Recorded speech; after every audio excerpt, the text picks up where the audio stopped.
Now the Reds batting order tonight to lead it off and play third base, Pete Rose. Hitting second, right fielder Ken Griffey. Joe Morgan will play second base and bat third. Hitting fourth, the left fielder George Foster. Johnny Cash will be at first base. He'll bat fifth. The shortstop, Dave Concepcion, hitting sixth. In center field, the number 7 batter, Ken Henderson. Batting eighth and catching, Vic Corral. And hitting ninth and pitching for Cincinnati, left-hander Fred Norman. Again for the Reds, Rose at third, Griffey in right field, and Morgan at second base. Foster in left. Bench at first base, Concepcion at shortstop. With Henderson in center, Corral catching, and Norman pitching. Joe, 3 straight wins over the New York Mets. The Reds hoping to keep the winning streak alive tonight and hope to see Pete Rose get that batting streak at 30 ball games. This club looks like it's starting to put it together. Well, first of all, a win, Marty, certainly. And the way we've been playing the last few days is indications that you're right. We are putting it together because we've been getting some very important hits at opportune times, which we really haven't been doing with any consistency this year, and hopefully that's the beginning of the real Cincinnati Reds we know. And certainly we owe Pete, well, I'd like to see him get it the first time up, and then we don't have to worry about it, and we go on and play some baseball. But, you know, that's quite a thrill. You think about it, and it was, I guess, the most astounding thing of the whole thing. Usually Pete is right up on everything. You know, he knows everything that's going on, but they caught him by surprise when they told him that he had set a new major league record for switch hitters. And that surprised me, too.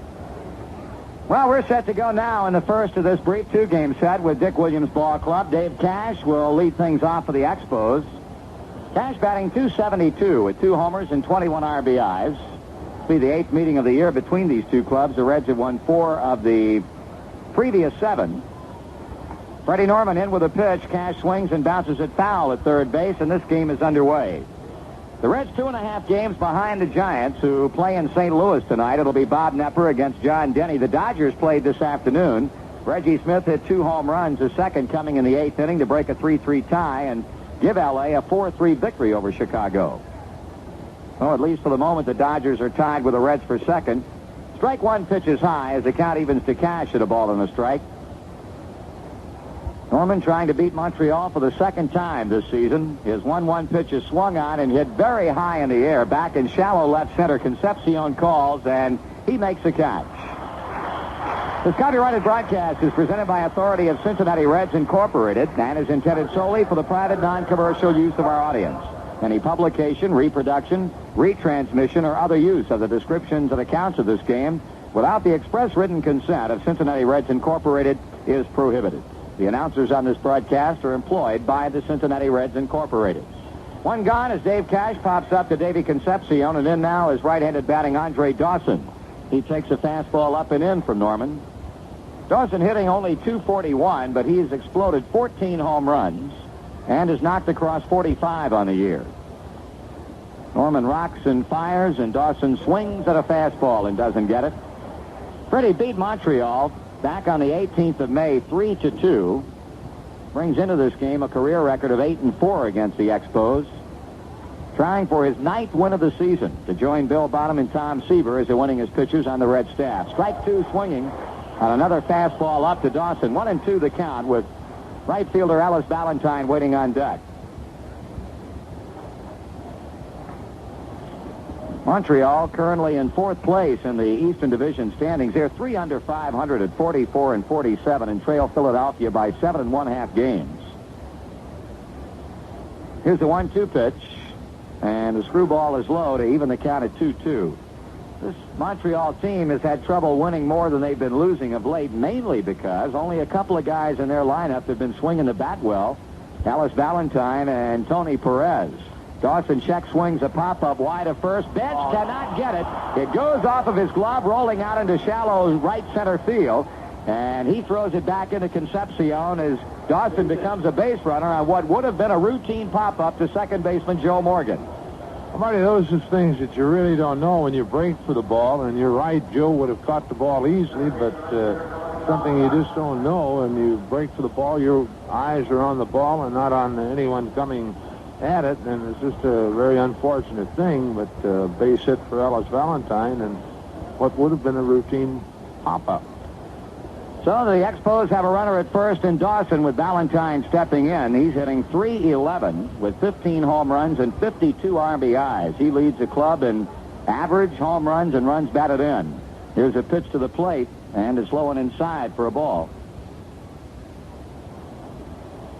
Norman in his 21st start of the year, no complete games and a .321 earned run average. Dawson taking his lead against a holding Johnny bench. Valentine calls time. He steps away from the plate. Freddie coming back on short time. He was a starting pitcher Friday night here against New York when the Mets hit 3 solo home runs off of him early. Throw to first.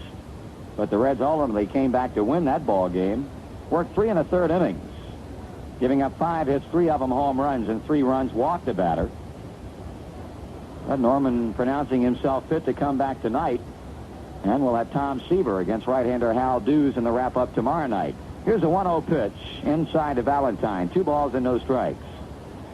Around the Reds infield, we've got Bench at first, Morgan at second, Concepcion at short, and Rose at third. Norman calls time and goes down to tie his left shoelace. In left field is George Foster. In center, Kenny Henderson, and in right, Ken Griffey. Vic Corral behind the plate. Norman behind to Valentine, 2-0 with a runner at first, Dawson, 1 out.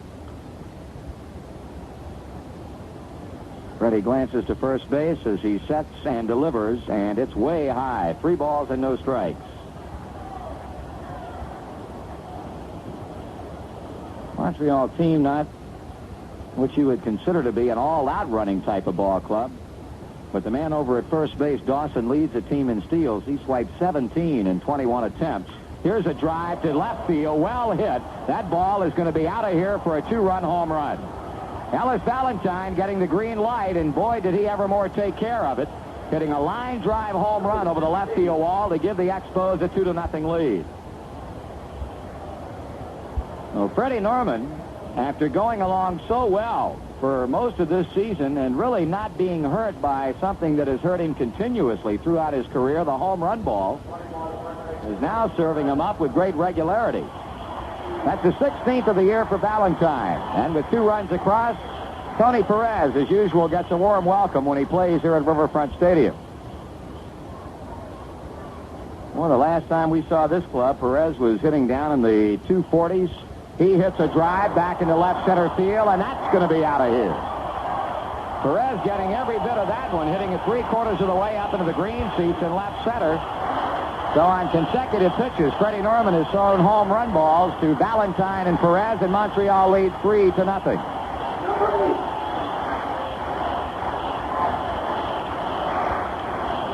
Eighth home run of the year for Perez and his 48th RBI. He came in batting .289.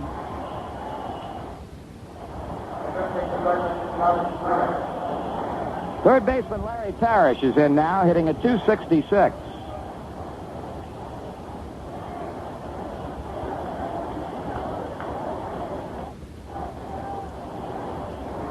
Here's a pitch to him, and he swings and chops it foul off the plate. Strike 1.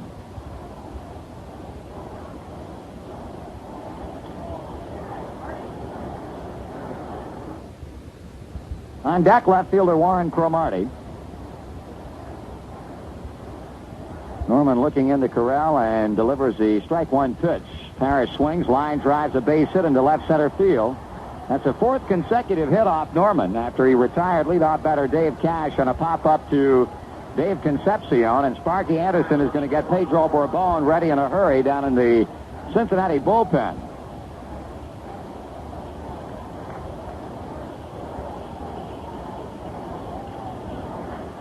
So an infield hit by Dawson, a home run by Ellis Valentine, a home run by Tony Perez, and now a single. A sharply hit line drive single to left center by Larry Parrish, and that brings up the left-handed batting Cromartie. Larry Shepard now coming out of the Cincinnati dugout. He's going to go to the mound and talk with Norman. Marty, it's hard to answer the question what causes this, but it looked like Valentine hit a decent pitch. It was down, but of course Tony, that pitch right in his wheelhouse, and we've seen him hit that one many, many times, and just as far as he hit that one. But sometimes Freddie, as you know, won't follow through, won't come on through with the ball, and consequently he's up a lot, and this is a thing that he has to really protect against, is staying up with the ball, particularly screwball. So maybe we can get out of this inning, and we got 9 swings at it. Larry Shepard back to the dugout, and Cromartie will stand in to hit. .270 batting Montreal left fielder, 28 RBIs. He's hit 4 home runs this season. So Norman trying to find the key and trying to survive the first inning. Reds outfield will play Cromartie straight away. Rose about even with a bag at third base. Check of Parrish, a pitch to the plate, and that misses a breaking ball. Ball 1.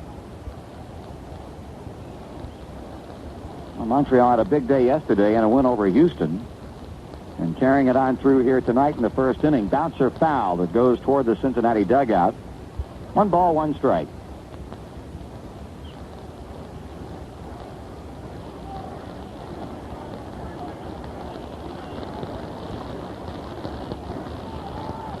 Dawson back in now as Norman looks for the sign. Glances over at first where Parrish leads, and the pitch is inside and low, and it's 2 balls and 1 strike. Bourbon loosening up along the right field foul line for the Reds. Norman's pitch is taken high. 3 balls and 1 strike. In case you missed it, the Reds announced today they have called up right-handed pitcher Mike Lacasse, an 11-game winner with the Reds AAA Farm Club at Indianapolis, and Sparky planning on starting him Friday night against this same Montreal club up in that Canadian city.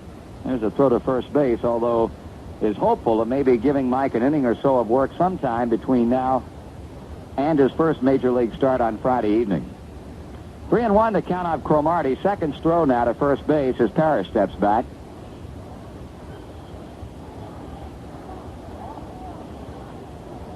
Montreal with 3 runs in, 1 runner on, 1 man out in the first inning. Cromartie swings and shoots one by Johnny Bench into right field. Here comes Parrish rounding second. He'll go on to third. Throw comes back to the infield, and now the throw back to third, not in time to get Parrish. Larry took the wide turn and then had to come back in hands first. That's 5 consecutive hits now for Montreal. And now Sparky Anderson out of the dugout and on his way to the mound, and that's going to be it for Freddie Norman.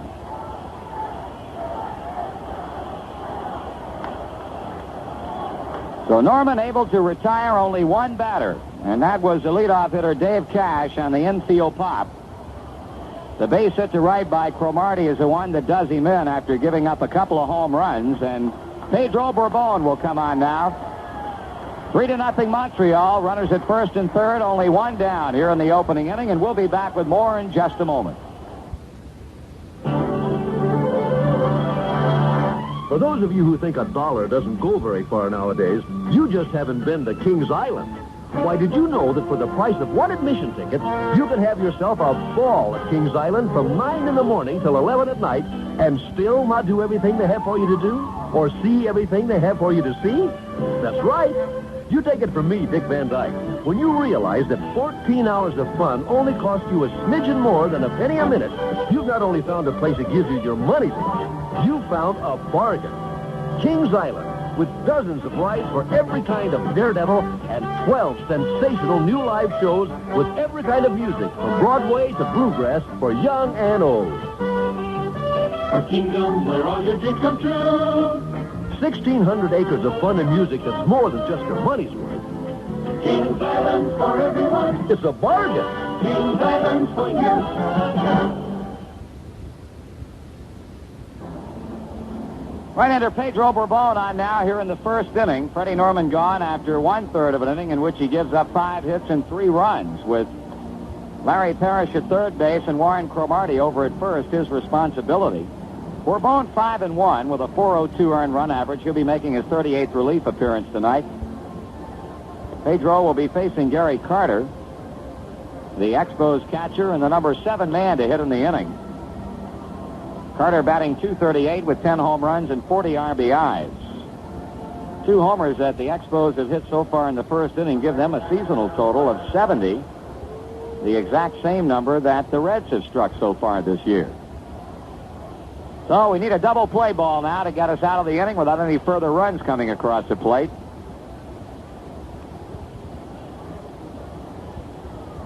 Carter, a right-handed batter in, and Bourbon comes to the plate. The pitch is taken at the knees for a strike. Nick Colosi, our plate umpire. Satch Davidson at first base, Joe West at second, and John Kibler at third. Runners leading on the corners. The 0-1 to Gary Carter is taken high and away for a ball, 1-1.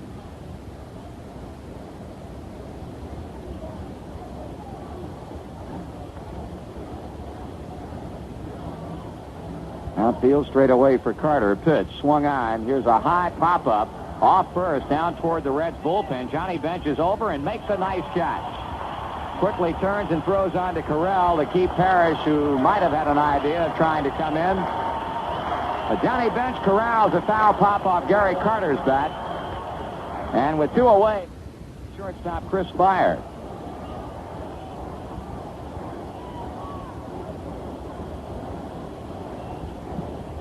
Spire hitting .252. 8 for 18 against Reds pitching with a couple of runs batted in. So Bourbon gets an out to the first man he faces. And now I'm trying to get Spire and end the inning. Here's a pitch. Chris takes it off the plate.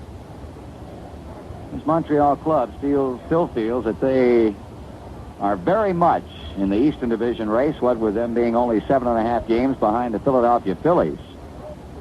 Ground ball, and Morgan diving stop. He throws to Concepcion for the force play. Big third out of the inning as Joe makes a major league play with a diving stop of a hard smash off the bat of Chris Spire.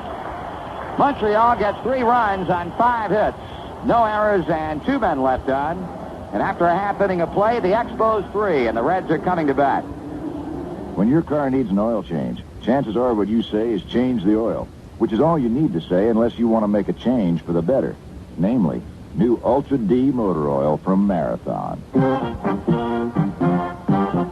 Marathon's new Ultra D motor oil is a special blend of natural and synthetic ingredients that's really different from conventional blends. A special blend that means improved engine protection for you under all kinds of weather and driving conditions. New Ultra D motor oil has special anti-wear additives that protect the critical parts of your engine longer than conventionally blended multi-grade oils, up to 15,000 miles. Better motor oil means a better running engine every time you drive your car, wherever you drive it. Make a change for the better with new Ultra D.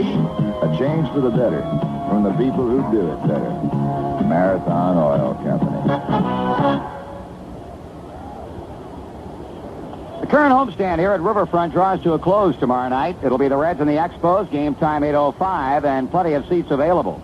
How about getting the family or friends in the neighborhood or the office gang together for an evening at the ballpark? It'll be your last chance to see the Reds until the club returns home for the Phillies series July 28th. Be on hand tomorrow night as the Reds and the Expos wind up the homestand here at Riverfront Stadium. Ross Grimsley, 12-6 on the year with a fine .292 earned run average. He makes his 3rd start of the season against Cincinnati. Reds beat him here in the 2nd game of a May 7 doubleheader 4-2. Although he pitched fine baseball, giving up 9 hits and 4 runs. Only 1 of them earned in 8 innings. A couple of errors by Larry Parrish caused 3 unearned runs and a loss in that one. Then the Reds jumped on him for 4 runs in the 1st inning up in Montreal on the 17th of May to knock him out after a third of an inning. But he did not get the defeat. The Reds were extended to 11 before winning that game 5-4. Down 3-0 as we come to bat in the bottom of the 1st. Rose takes the first pitch outside from Grimsley. Pete trying to extend that hitting streak to 30 games. Batting .305. The 1-0 to the plate, and that dips in for a call strike. The 29-game hit string by Rose, the longest batting streak in the National League since 1970. 1-1 pitch. That's low. 2 balls and a strike from Grimsley. Ross has 12 complete games in 20 starts this season. His 2-1 delivery is swung on and hit down the right field line, but that slices out of play and back into the seats. 2-2 on Pete. Expos just finished off yesterday a 5-game series in Houston, or against Houston up in Montreal. They won 3 of the 5 games played. Rose bounces one by the mound. Off to his right for the pickup is Dave Cash, and on to Tony Perez to retire Rose. Ken Griffey comes to the plate. We'll lay out the Expos defensively for you. It's Perez at first, Cash at second, Parrish at third base, and Spire at shortstop. An outfield that has Cromartie, Dawson, and Valentine in it from left to right. Carter catching. Ken Griffey batting .302. Pitches up and away for a ball. Kenny has hit this team extremely well, 14 for 30. Strike to him, 1-1.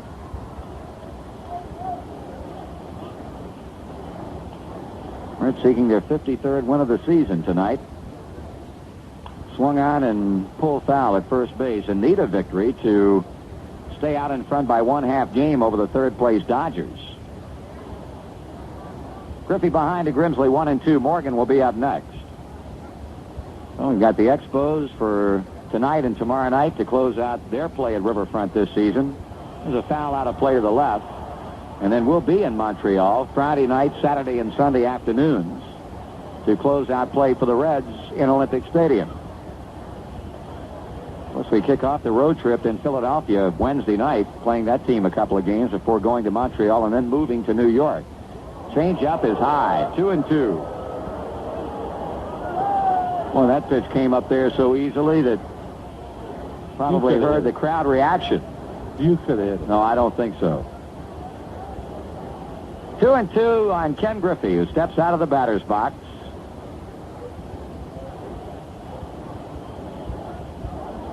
Now, as Grimsley looks into Carter, he pitches, and Kenny ropes one hard, but right at second baseman Cash, and he throws him out for the second out of the inning. We'll pause now for station identification on the Cincinnati Reds Baseball Network. Cincinnati Reds baseball is yours on Zebra 100, WRMZ, Columbus, Ohio, the home of the Reds for Central Ohio.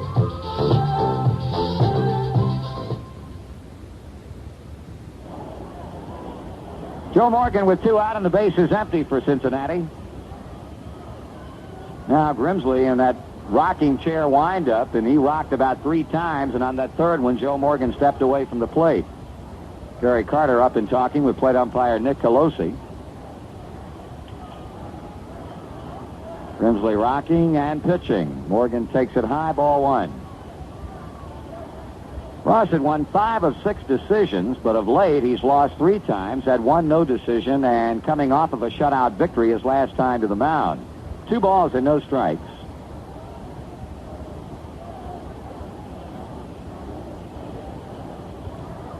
There's a pitch in for strike 1 call. 2-1. In St. Louis, the Giants have scored a run in the top of the first inning. Darrell Evans with a base hit to drive in the San Francisco run. Bob Knepper against John Denny in that one. Once again, Grimsley goes to his rocking motion on the mound, and once again, Morgan calls time. Now the pitch, and Joe takes it, ball 3, 3-1.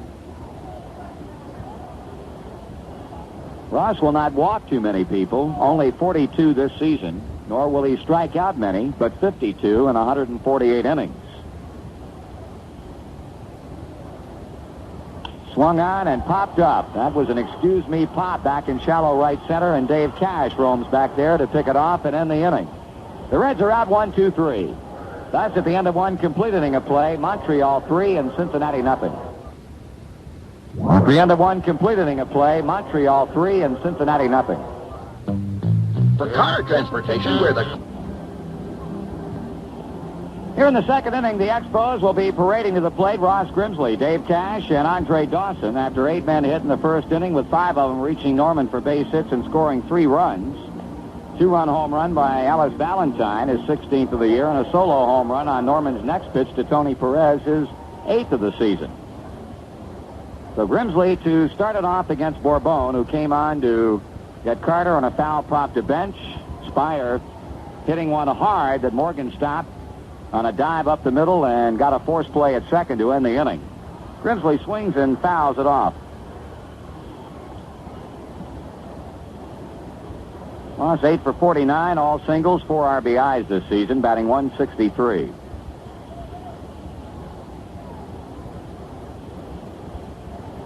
Here's another foul ball off the first base line, strike 2. No balls and 2 strikes. And a good crowd at Riverfront Stadium tonight. And then the wrap up to the series in the homestand tomorrow night. Plenty of seats available. Outside, 1-2 as pitcher faces pitcher here in the second.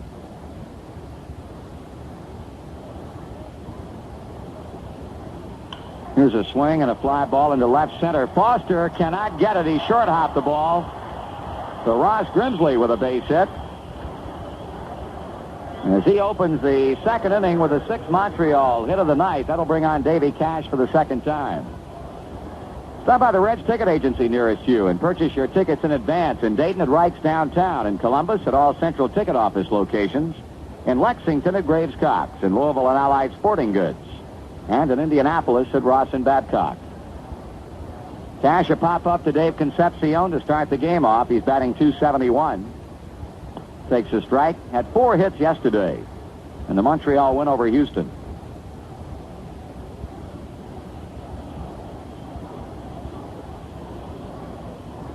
Swung on and wrapped into right field. A base hit. Grimsley comes to second. He'll stop right there. And the first 2 Expos reach here against Bourbon in the second on singles by pitcher Grimsley and second baseman Cash.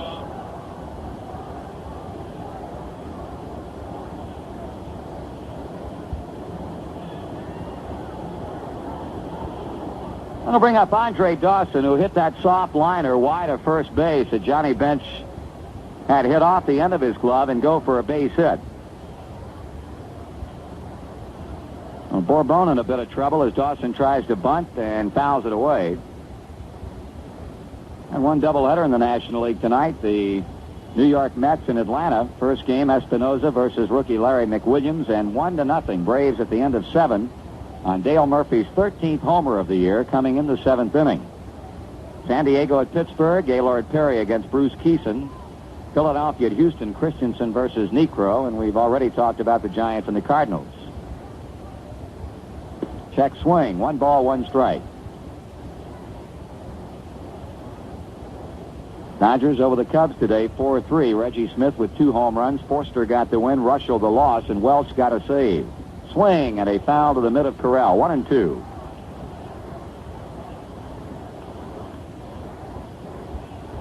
None out here in the second as Montreal bats. They lead 3-0. They've got Grimsley at second. They've got Cash at first. Dawson strikes out swinging.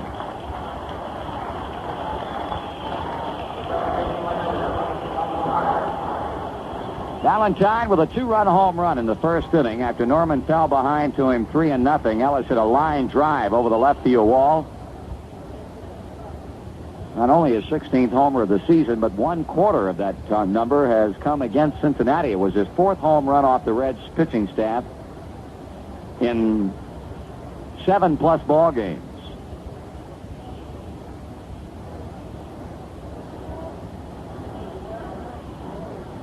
He takes a strike on the outside corner. This young man is one of a number who possess an outstanding throwing arm among right fielders in the National League. Dave Parker, Reggie Smith, Dave Winfield. Strike 2 call. Bourbon comes back to work the inside corner at the knees to Valentine. Well, Pedro with a strikeout of Dawson and quickly goes 2 strikes out in front of Valentine as the runners lead at first and second. He delivers, and that's taken high and outside. 1-2. Home run in the first inning extended Ellis's batting streak to 14 games.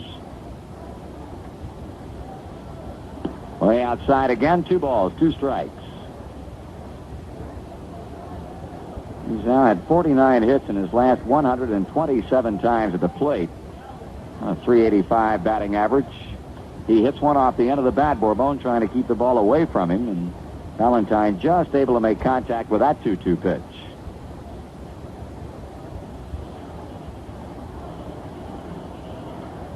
Two balls, 2 strikes. Corral hangs a sign. Pedro pitches. Swung on. He jammed him, and he pops him up on the infield. Calling for it is Morgan. 2 out.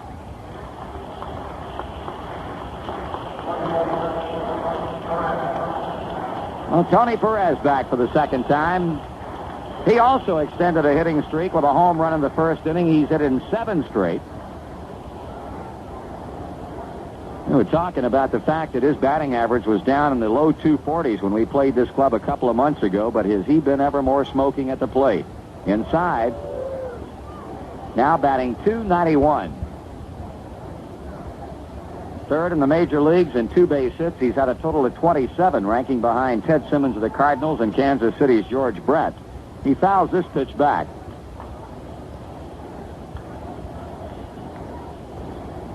I said 240. The last time we saw this team on the 18th of May, Perez was batting .215. Inside, 2-1. Since then, he has collected 65 hits and 192 trips to the plate. .339 over a 2-month period with 34 RBIs. Way outside, ball 3. Carell saving that one. Pedro giving up hits to Grimsley and Cash back-to-back to begin the inning. But has struck out Dawson, has popped up Valentine, trailing Perez 3-1 in pitching. This one's fouled away, and the count is full.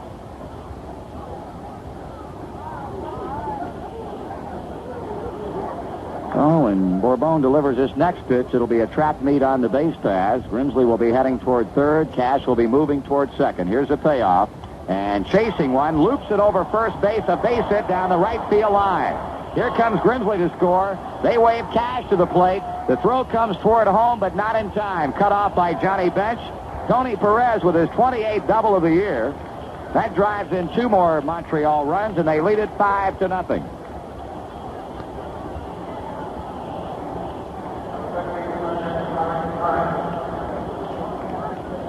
Well, I'll tell you, you're going good when you get a base hit like that. He hit a soft liner just over first and just there down the right field line.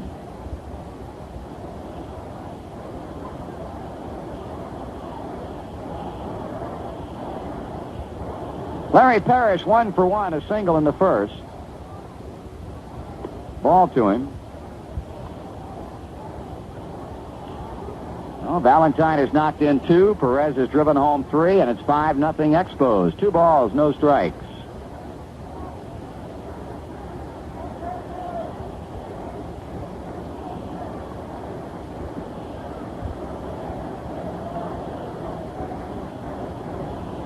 Pitch. Swung on. Fly ball back into left field. Foster backpedaling. He's got room to play it short of the warning track and makes the grab. Montreal second shows 2 runs, 3 hits with 1 left. And in the middle of inning number 2, the Expos 5 and the Reds nothing. Starting July 30th, the Red Rooters Club is sponsoring a fabulous 14-day tour to 3 Hawaiian islands and San Diego. In Honolulu, you'll take the fascinating Circle Island tour and visit historic Pearl Harbor. You'll also enjoy the magnificent Polynesian Cultural Center and attend a fabulous dinner show. Then it's on to Maui for 3 nights, where you'll enjoy the Lau Valley Tour and a special beach steak fry. Next, it's Kauai with hotel accommodations for 3 nights, a tour of Waimea Canyon, and the Fern Grotto River Cruise. Your Hawaiian trip will be topped off with an Hawaiian barbecue. And your return will take you to San Diego for 2 games with our Reds and the Padres, with hotel accommodations for 3 nights, plus a sightseeing tour of Balboa Park and other points of interest, and a fabulous dinner at a famous restaurant. For complete details on this fantastic trip, call the Barney Rapp Agency at 513-381-7277. 381-7277. We at Stroh's hope you can make it. It'll be great, just like Stroh's beer. Do you like to keep score when you're at the ball game or when you're listening to the game on the radio? If so, then we want to tell you about the scorebook that's available at the Cincinnati Reds official 580 gift shop.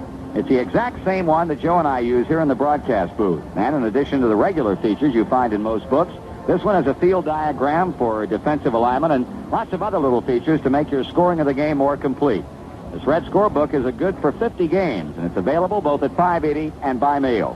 Stop by soon or call or write the Reds office for a 580 mail order form. Well, we got a long way to go, but a lot of time to do it in. 5 runs away as we go to the bottom of the second inning after Ross Grimsley retires Rose, Griffey, and Morgan in the first. It'll be Foster, Bench, and Concepcion in the second. George continuing to lead our league in runs batted in, but by only 1 over San Francisco's Jack Clark. Foster hitting his 19th homer of the year yesterday. He's batting .298. High and outside, ball one from Grimsley.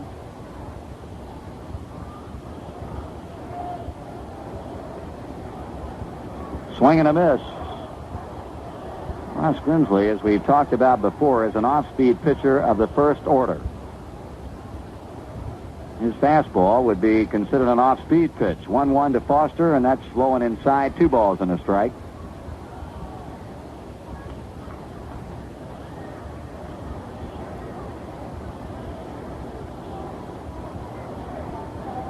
Grimsley looks to Carter and pitches. Foster swings and hits a high fly ball into straightaway right field. In a few paces is Valentine. He puts it away.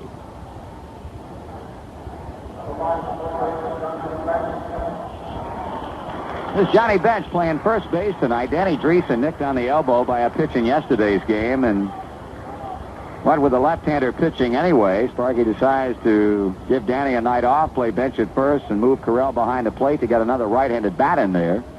And expect to see Dreesen back in the lineup tomorrow night against Hal Dews. Bench takes a strike. Johnny batting .241, 11 home runs and 33 RBIs.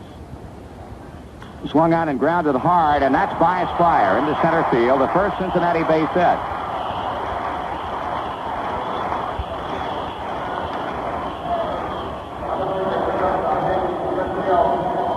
So with Johnny Bench becoming the first Reds base runner, here's Dave Concepcion coming off of a big afternoon against New York Mets pitching yesterday. 4 hits, 2 doubles, a single, his 3rd homer of the year, and drove in 4 runs.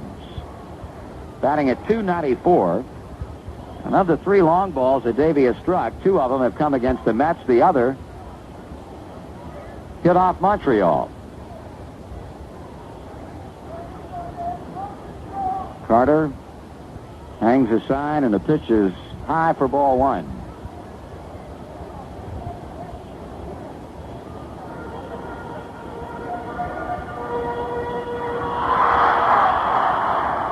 Perez playing just off the bag as Bench gets a lead. Concepcion bunts, and it's in fair ground in front of the plate, but the plate umpire Colosi ruling it went foul before it jumped fair. Now Gary Carter arguing on the call by the plate umpire. Now they get a backup ruling from first base ump Satch Davidson. 1 ball, 1 strike.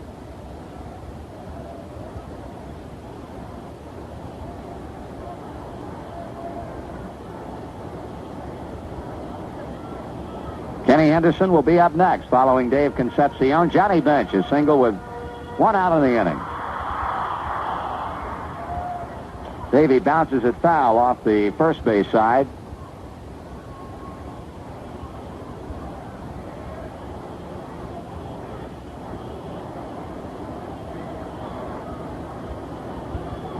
Reds have won 9 of their last 13 games. But trailing 5-0 here in the second tonight to a hot-hitting Montreal club. Concepcion strikes out swinging on a pitch down, and that's a first for Grimsley. Here's another guy had a big day yesterday, Kenny Henderson, with 2 singles and a double. He knocked in 3 runs and now hits him at .250 on the season.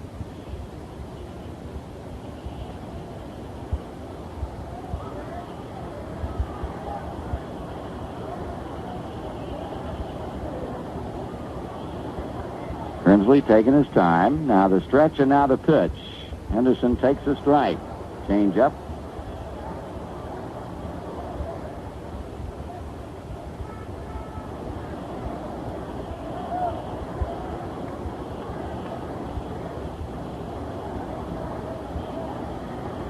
Grimsley shaking off Carter, so much so that Henderson steps away from the plate. Here's a pitch, and Henderson swings and loops one over Dave Cash into right field, base hit. Johnny Bench moves on to second as Henderson flares one over the infield. So the Reds have a couple on with 2 down as the inning continues for catcher Vic Carell. Don't forget a big 4-game weekend series with the Philadelphia Phillies is coming up July the 28th, 29th, and 30th. Be on hand for all the action. Be a 5:30 twilight doubleheader on the 28th, 2:15 on Saturday and 2:15 on Sunday.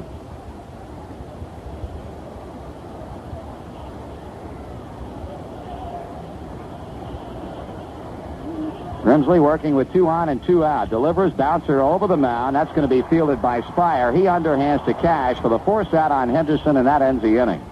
For the Reds in the second, no runs on a couple of base hits. 2 stranded and through 2 complete. Montreal 5 and the Reds nothing. When you want to know the ones you love and the things you love. Here in the third inning for the Expos, Warren Cromartie, their left fielder, will lead things off against Pedro Bourbon. And here to call the play-by-play for you, Joe Nuxall. Thank you, Marty. It'll be Cromartie, Carter, and Spire as the Expos bat in the third, leading the Reds 5-0. Cromartie had a base hit in the first inning. In fact, Cromartie, the last batter that Freddie Norman faced. Warren hitting .270, 4 home runs, 28 RBIs. Cromartie, the Expo left fielder. Bourbon, in his second full inning of work, he worked 2/3 of the first inning and then the second, and now this is second full inning. Pedro has allowed 3 hits, has struck out 1, 2 runs, both of them earned. Bourbon winds and delivers. Cromartie takes it low and outside a ball. The Reds 4-3 with the Expos this year. 1-0 delivery. That's on the outside corner, called strike. This will be our last look at Montreal during the regular season here at Riverfront. Cromartie swings and chops a foul over to the Cincinnati dugout. And the count goes a ball, 2 strikes.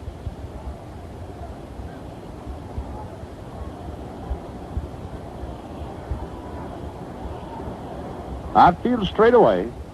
Bourbon the 1-2. Swung on, fouled off to the left and back into the seats. Not holding it, a ball, 2 strikes. Expos getting 3 runs and 5 hits in the first inning. 1-2 delivery, low and outside. Count evens 2-2, and then picked up 2 more runs on 3 hits in the second inning. The wind and the 2-2. Way high and outside. Breaking ball. Full count to Cromartie.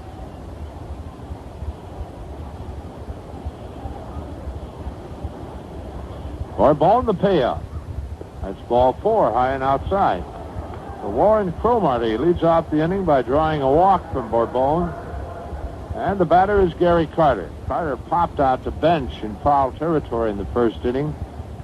Gary, a .238 batting average with 10 home runs and 40 RBIs. Carter went a stretch of 49 games from May 13th to July 7th without hitting a home run, and then in 3 days hit 4. Followed against the Phillies. Swinging a line drive base hit to left field. Foster over, cuts it off as Cromartie makes the big turn at second. Hit number 4 off Bourbon. Number 9 in the game for the Expos. Runners at first and second. Nobody out, and the batter is Chris Spire.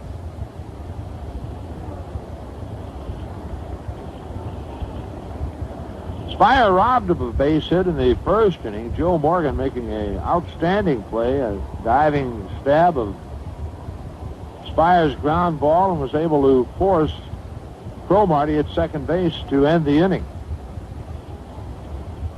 Bourbon delivers. Spire takes a breaking pitch for a called strike.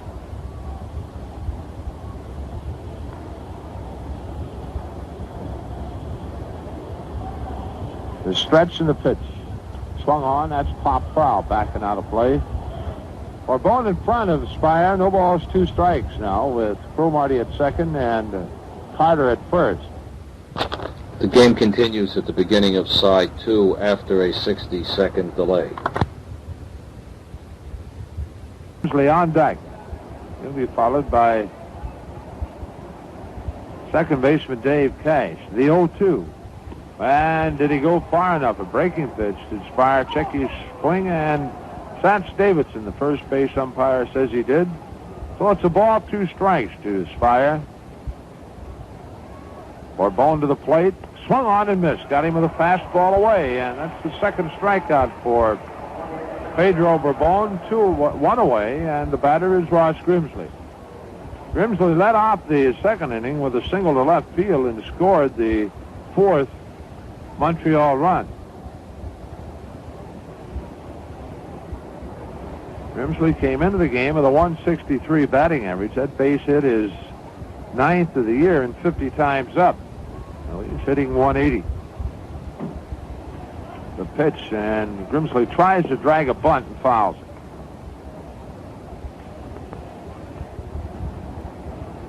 Well, Jack Clark has just hit a 2-run double and has taken over the National League lead in RBIs. A total of 67. A high chopper. That's going to be trouble. Morgan has it. Quick throwing to bench. Got it. Runners move up, but Joe really had to get rid of that one in a hurry and got Grimsley by a half step. Cromartie moves on to third base, and Carter on to second. 2 away, and Dave Cash the batter. Cash popped out in the first inning, leading off the game, and then singled to right in the second and scored. Cash hitting .272 with 2 home runs, 21 RBIs. Cash, that base hit in the second inning, his 100th of the year. First pitch is inside, and Cash backs away from the plate. Ellis Valentine leads the Expos in base hits with the home run. He now has 104 on the year. 1 ball, no strikes to Dave Cash. Giants leading the Cards 3-0 in the third inning. Orbone delivers. Cash takes again high and inside, and it's a 2 ball, no strike count to Dave Cash.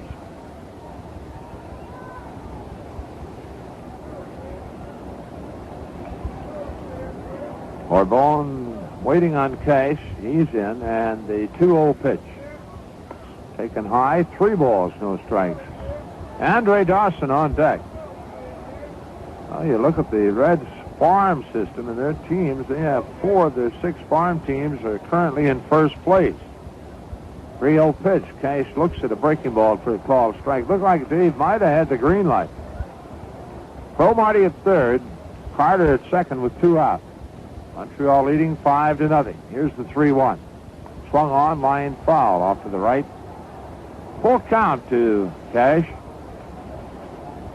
Billings in the Pioneer Rookie League, they're in first place. Eugene in the Class A Northwest League in first place. 3-2 pitch, swung on, that's popped up. Dave Concepcion, a step behind the back line, has it, and that's the inning. Oh, Pedro, some good pitching after the first 2 reach. He retires the side for the Expos. No runs, a hit, no errors, and 2 runners left on base, the middle of the third. It's the Expos 5, the Reds nothing.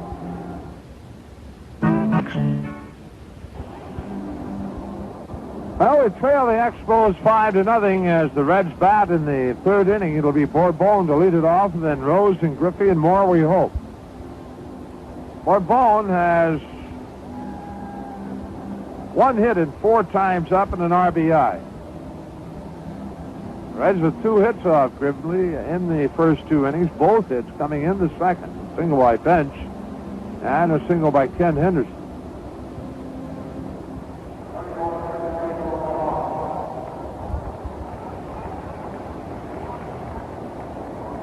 Pedro, a little awkward looking swinging the bat, but I tell you, he doesn't do a bad job. Grimsley winds and delivers, and breaking pitches in at the knees, a called strike.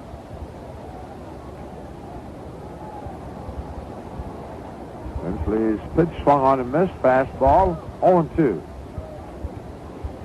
Pete Rose on deck. And the pitch swung on, and that's bounced to Cash at second. Dave on to Perez, 1 away, and we'll pause for station identification. This is the Cincinnati Reds Baseball Network. Follow the Reds all season long on Zebra 100 WRMZ, Columbus, Ohio, where you hear more of what you listen for.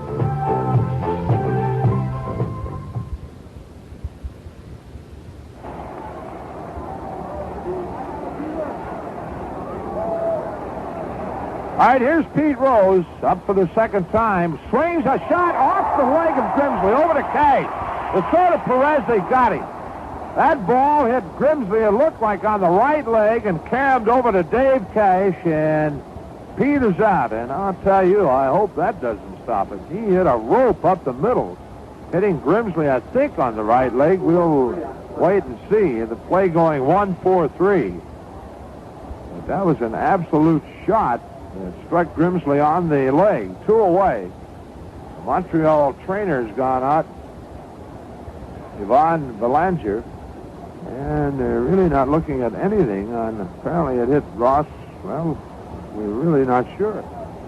Hit him on the right, on the left leg. And apparently Ross, all right, that's his push leg, his being a left-hander. They're going to let him throw a couple, I assume. So Pete Rose robbed of a base hit, which would have extended his streak to 30, and we'll have to wait till the next time. Oh, with 2 away, Ken Griffey, the batter. Grimsley apparently all right. He's not even going to take any warm-ups to make sure everything's all right. Kenny grounded to Cash in the first inning.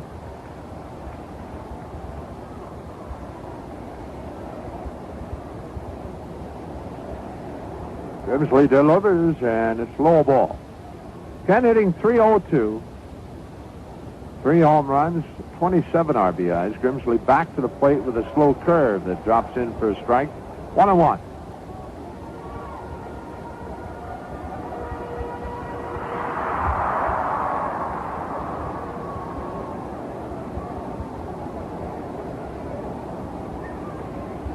A line, the pitch. Swung on and missed. Breaking ball. 1-2. Morgan on deck.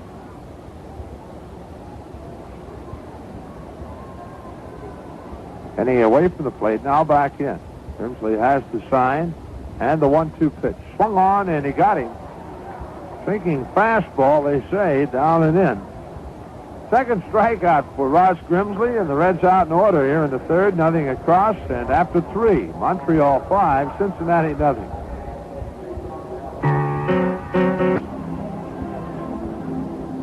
Now we go to the 4th inning of play here at Riverfront. The Expos leading 5-0. It'll be Andre Dawson, Ellis Valentine, and Tony Perez for the Expos. Dawson 1 for 2. He singled in the first inning, a little pop that Johnny Bench went after. Joe Morgan would have caught easily, and the ball hitting off the end of John's glove, and thus the base hit for Dawson. Dawson struck out in the second against Bourbon, hitting .241.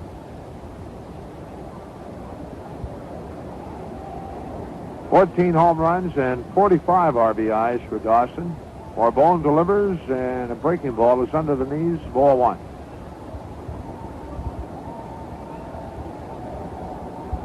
Pedro back to the plate. High and inside. A fastball. 2-0 the count. Montreal getting 3 in the first, 2 in the second. It had 9 hits in the game. Swing, and there's number 10. A shot by Concepcion into left field. Bobbled by Foster, but no advance to Dawson, and that's the 5th hit off Bourbon. Number 10 the game for the Expos. That'll bring Ellis Valentine to the plate. Valentine 1 for 2 of that one. A big 2-run homer off Freddie Norman in the first inning. Valentine getting the green light on a 3-0 pitch and hitting it out of here.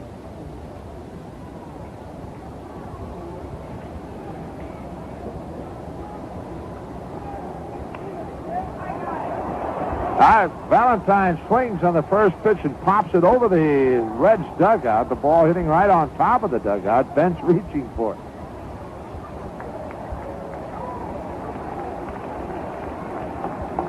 Oh, 1 the count to Ellis Valentine. He asked for the rosin bag from on-deck batter Tony Perez.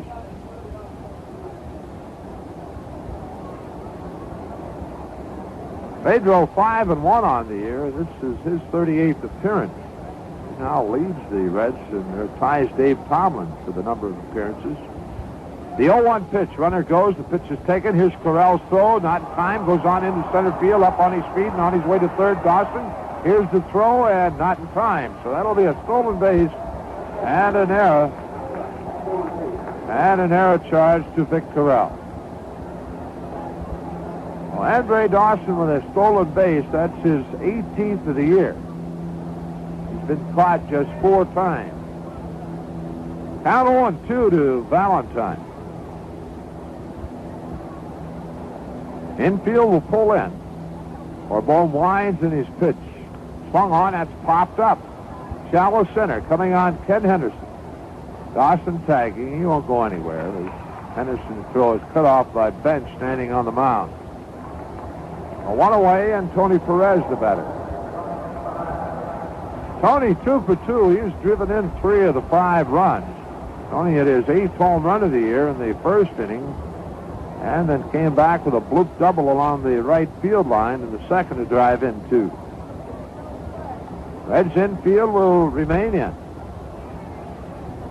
Corbone winds and delivers, and Perez swings, ground ball by Concepcion into left field, a base hit. That ball bouncing high, bobbled by Foster.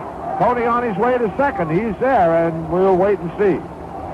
Well, that's 2 in a row that George has bobbled.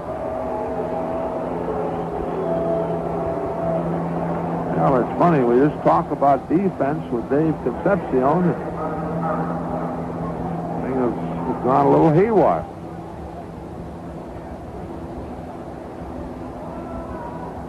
Well, if you're scoring, credit Tony Perez with his 4th RBI of the game, and he reached second on the error by George Foster.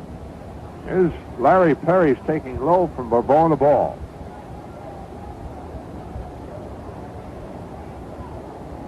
Pedro sets and delivers. Perry swings and misses.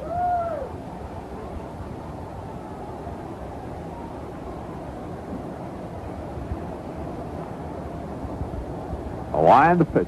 Swung on, that's pop foul. Back at us, just below us. And the count of ball, 2 strikes.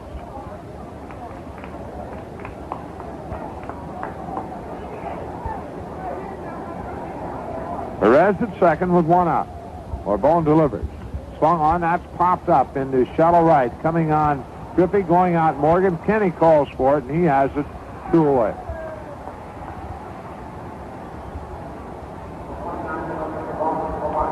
Two out and one. Cromartie, the batter. Cromartie has been on both times up. Singled in the first inning, walked in the third. Expos leading now 6-0. They've had 11 hits in 3+ innings.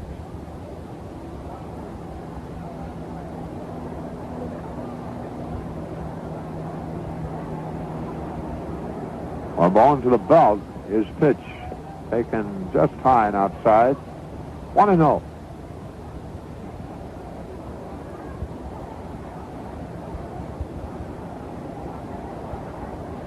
The 1-0. Cromartie slings, chops it foul off to the right of the plate. 1-1.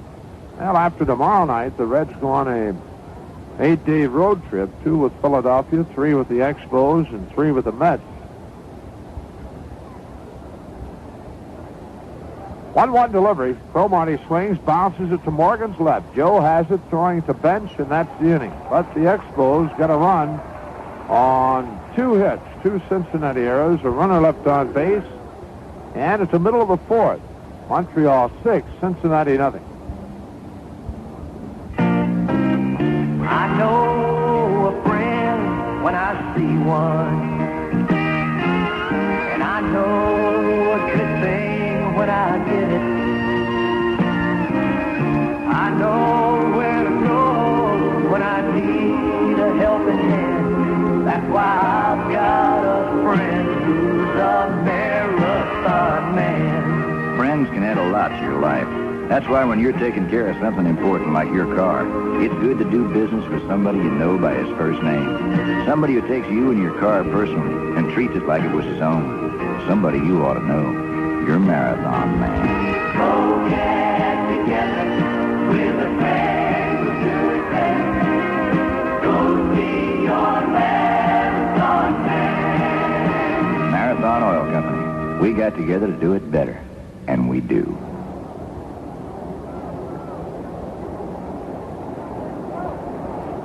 In the 4th inning, the Reds will send up Morgan, Foster, and Bench against Ross Grimsley. The Reds have had 2 hits off Ross.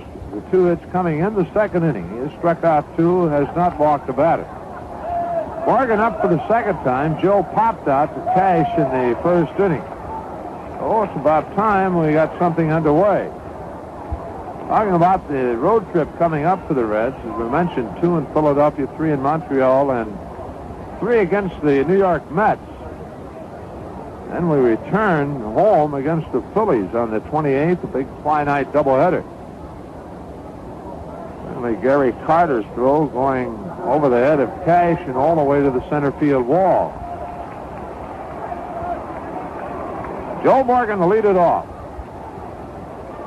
Joe has a 6-game hitting streak going. Grimsley delivers a fastball in the inside corner, called strike. Grimsley shakes off a sign and delivers. Check swing foul, and that one rolling off the third base side. 0-2.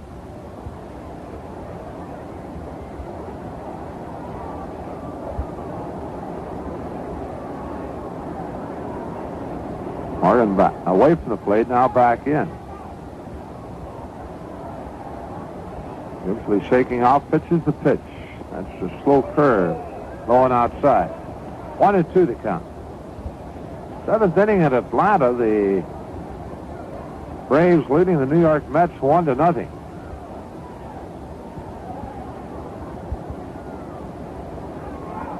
1-2 inside, 2-2. A 1 Atlanta run coming on a Dale Murphy home run.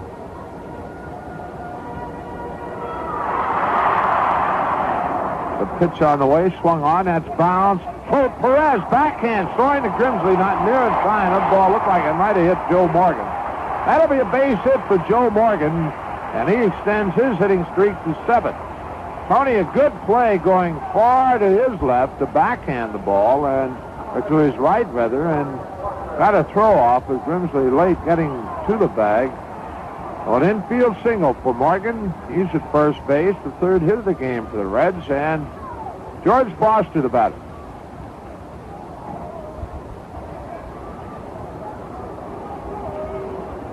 Reds with a big first inning yesterday, scoring 5 times.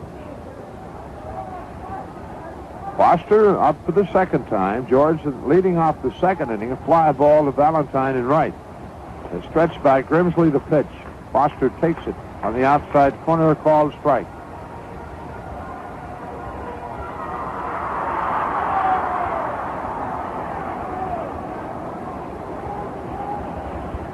Giants now leading the Cardinals 6-1, 4th inning at St. Louis. Foster swings and chops one foul off the third baseline. Down 0-2. Terry Whitfield has homered for the Giants. Ken Reach for the Cardinals. 0-2 the count to Foster with Morgan at first base. Grimsley to the belt, delivers. Swung on, that's foul.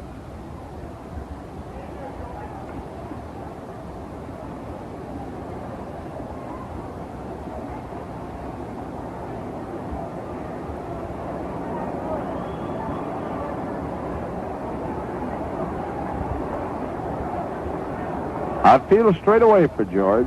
Grimsley works, swung on, and hit deep to center field. And just looking up is Mr. Dawson, and that one's in the green seats, just about to the left of straightaway center. So Foster, his 20th home run of the year, and just like that, he's back on top in the RBI department, now with 68.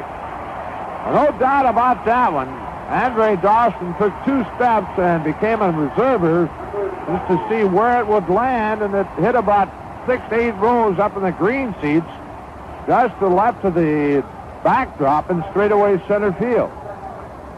Oh, we're on the scoreboard. It's a 6-2 game, and Bench the batter. 4 hits for the Reds.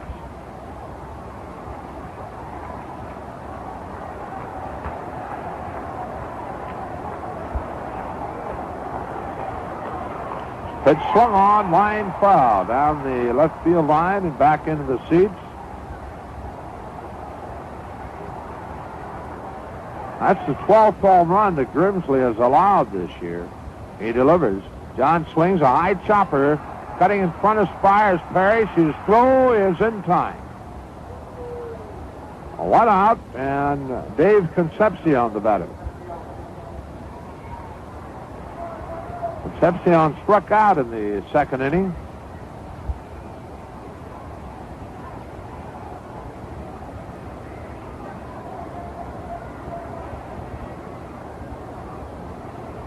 Grimsley had pitched 2 shutouts this year.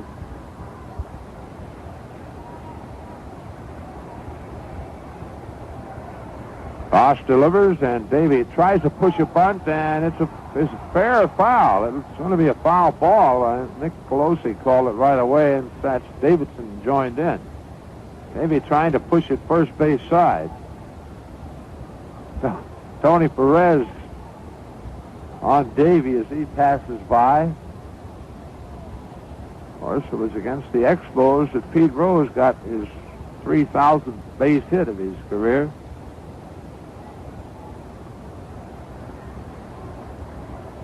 On 1 to count. Grimsley works. Concepcion takes inside. Breaking pitch. 1-1.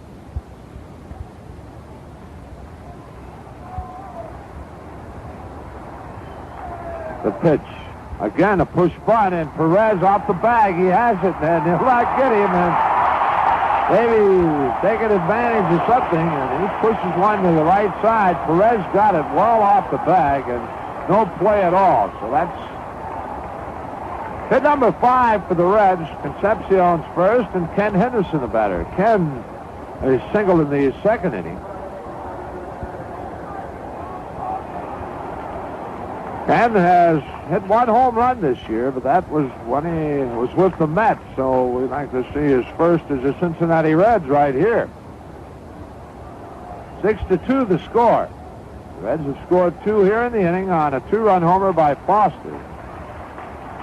Grimsley delivers, and Henderson takes outside a ball.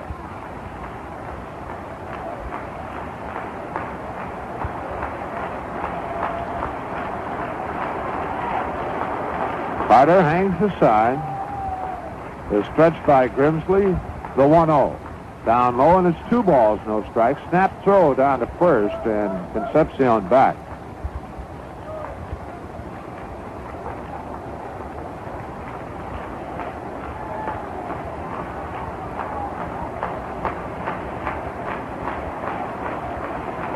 The count to Ken Henderson. 1 out, Concepcion at first. Davey a good lead.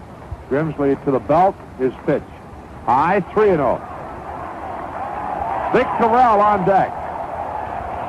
Manny Sarmiento throwing in the Cincinnati bullpen.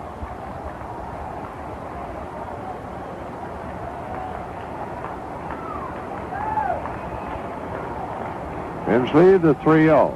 That's through the heart of the plate. A called strike, 3-1.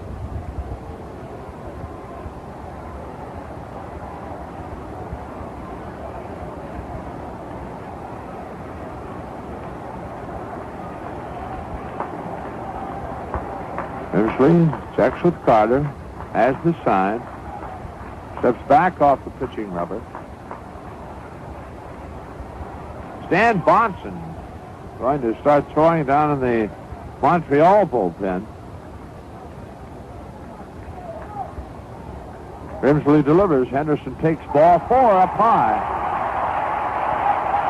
Concepcion moves on to second, and with 1 out, Vic Corral, the batter, as Jim Brewer, the Montreal pitching coach, heads to the mound to have a word with Ross Grimsley. That's the first walk issued by Grimsley.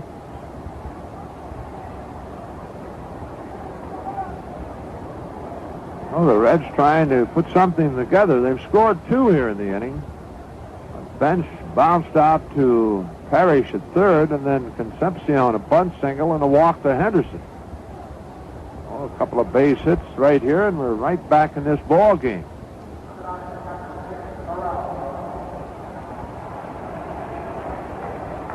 Vic in the second inning forced Henderson at second base to end the inning.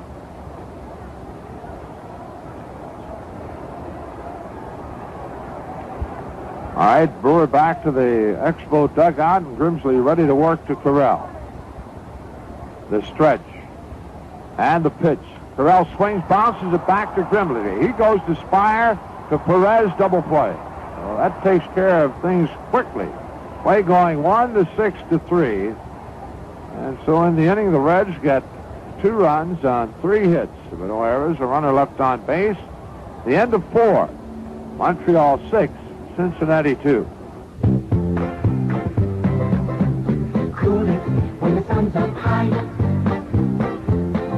Cool it when the sun's down low. When it's too darn hot and you're cooking when you're not. Cool it the Crawford Nichols way. Yes, everyone's doing it. Cooling it, that is, with Crawford Nichols Heating and Cooling and Lennox Air Conditioning. No need to be hot and bothered over summer's heat and humidity. Lennox Air Conditioning lets the whole clan be relaxed and happy at home.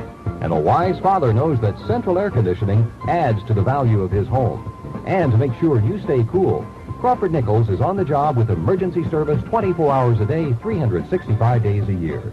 Get your free air conditioning estimate today. Just call Crawford Nichols and say, cool it. Now you can cool it with Crawford Nichols, that's the way. 876-1234.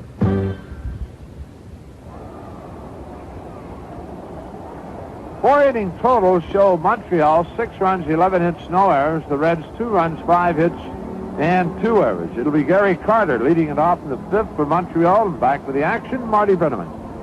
Okay, Joe, Gary Carter tonight has been up 2 times. He's popped up. He's also singled to left field. Well, the Reds started the road back in the last inning with Foster's 20th of the season. Keep him at 6 runs, and let's take our chances and see what happens the rest of the way. Carter, Spire, and Grimsley here in the 5th for Montreal. Bourbon has been on the mound since the 1st inning. He delivers, and Gary swings, and he misses at a breaking ball. Strike 1.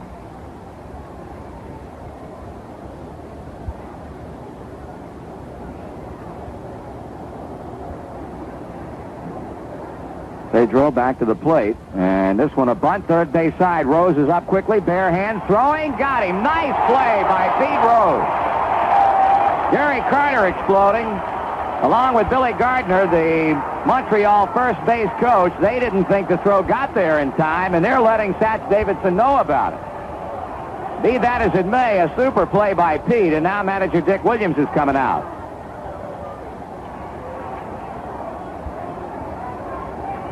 That's one of those plays where you either do it or you don't do it, because Pete picked that ball off the carpet barehanded and threw in one motion.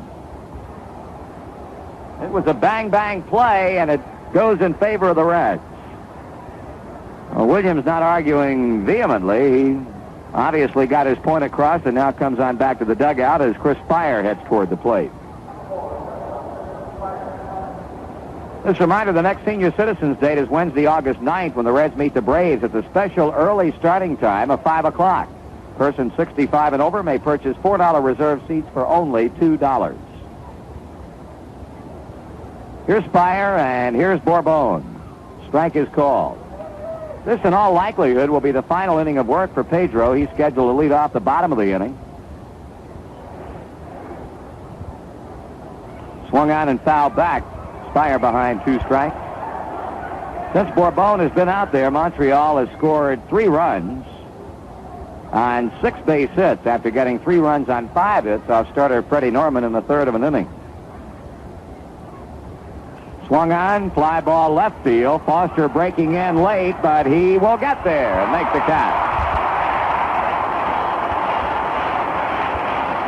They've described that play so many times in the past. The hitter gets a full swing at it, and the first inclination on the part of the outfielder is to break back, which Foster did. But he was able to recover, and the ball hung up long enough for George to get to it. So with 2 away, here's Ross Grimsley. He singled and scored a run in the 2nd, bounced out to Morgan his last time in there. Takes a pitch in on him for a ball.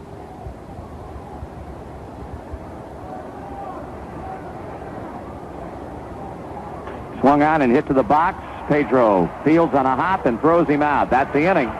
Montreal out quickly, 1, 2, 3, and that's the first time tonight that they have been retired in order. So we're halfway through this Monday night series opener against the Expos, and Montreal leads it 6-2. The time is right, that feeling's coming through. Real deal lovers know only one deal will do. Stroll for the real deal lover, stroll, tastes like no other. Stroll for the real deal lover. Everyone knows it's the real lover beer. Family brew for over 200 years. Real deal lovers, baby, go out of their way for a stroll. Hey, hey, stroll for the real deal lovers, stroll. Tastes like no other. Stroll for the real deal lover. From one beer lover to another, stroll. The Stroll Brewery Company, Detroit, Michigan.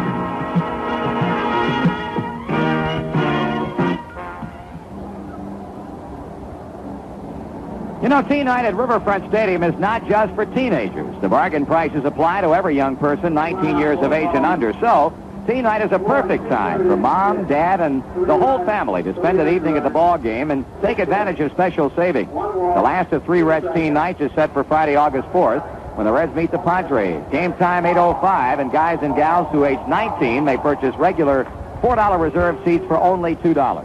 Tell your friends. That's teen night with the Reds on Friday, August 4th. Rick Auerbach will pinch hit for Bourbon as we move to the bottom of the 5th inning. Grimsley starts him out with an up-and-away fastball. 6-2 Montreal. Auerbach batting an even 200 with a couple of home runs this season. There's ball 2. 2 balls and no strikes. So Manny Sarmiento throwing in our bullpen will be on the mound in the next inning. Grimsley delivers a taken strike 1, and it's 2 balls and 1 strike to the batter, Rick Auerbach.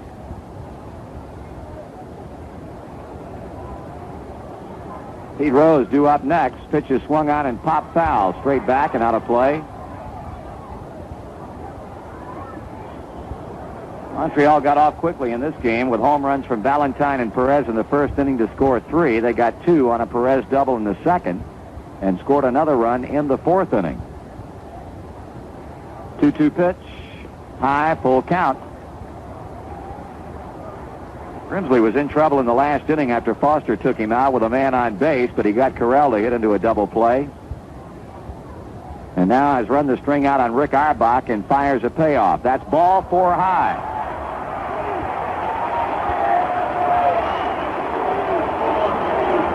So Auerbach draws a walk, and we pause for station identification on the Cincinnati Reds Baseball Network.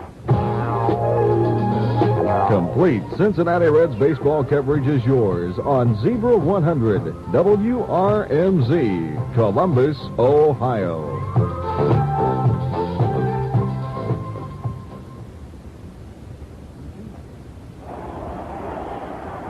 Rose without a base hit his first 2 times up. Larry Parrish went to the mound to talk with Grimsley as Stan Bonson once again starts to throw for Montreal.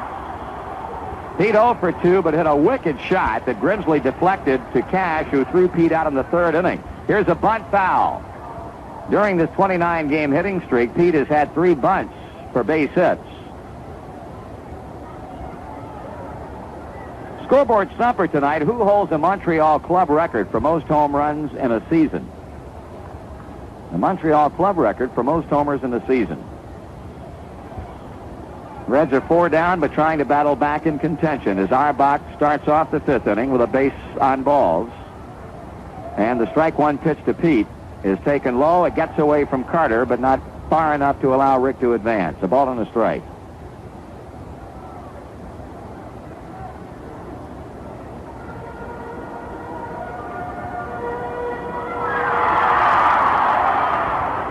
Montreal infield, a double play depth. Parrish even up with a bag at 3rd.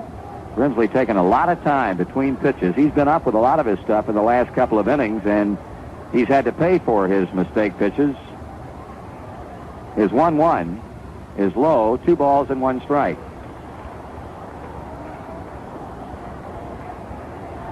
Well, starting his pro career with the Cincinnati Reds, traded away to Baltimore, and last winter signed on with Montreal. He has done quite some job for them, as his 12-6 record would indicate. Swung on a ground ball, base hit to right field. Auerbach takes the turn, will hold, and Rose's streak goes to 30 in a row.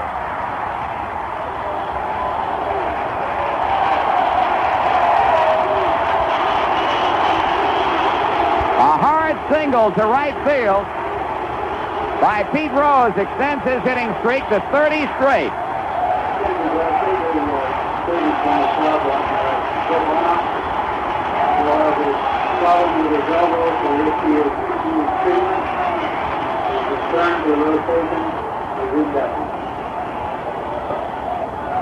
Fans standing and applauding that base hit by Pete that moves Rick Auerbach on to second, so the Reds are trying to set up shop in the 5th inning as their first 2 men reach against Grimsley.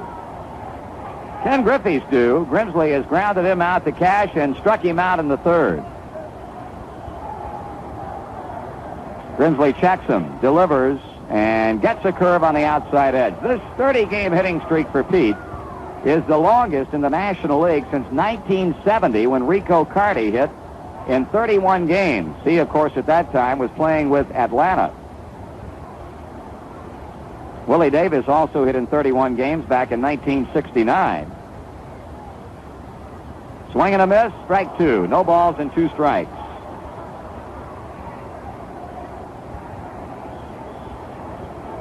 Last time anybody hit in 30 straight in the major leagues was in 1976. Ron LaFleur, the Detroit Tiger outfielder, hit in 30 games in a row. So the beat continues for Pete Rose. Grimsley looking in. Has Griffey in a 2-strike hold, Joe Morgan on deck. The Reds got 2 in the last inning on a Foster home run, and Grimsley taking a lot of time on that mound. Griffey backs off. Now Gary Carter goes out to talk to his pitcher.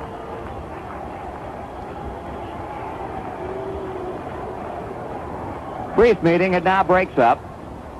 Auerbach started the inning by hitting for Bourbon and drawing a walk. Rose is singled sharply into right.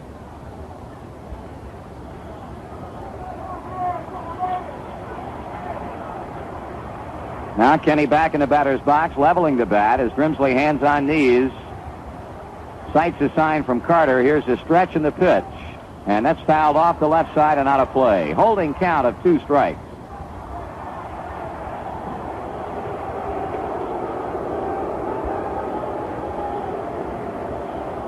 I've just been informed by Reds publicity director Jim Ferguson an update on the problem that Bill Bonham is suffering through with that elbow. He is currently receiving treatment, and the return to the Reds pitching rotation for Bill Bonham at the present time is indefinite.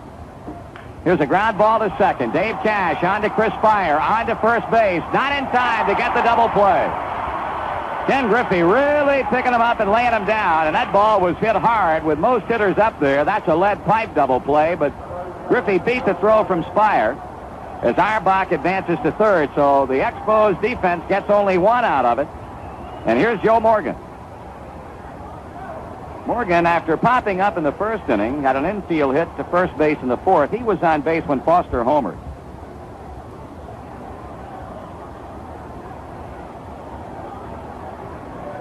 It has been since the 10th of June, or the 10th of June, the last time Morgan has hit a home run, and boy, what a good time for one here. He takes it high. That home run came off Pirate pitcher Bert Blyleven at Three Rivers Stadium. And his next home run, of course, would be career homer number 200 for Joe.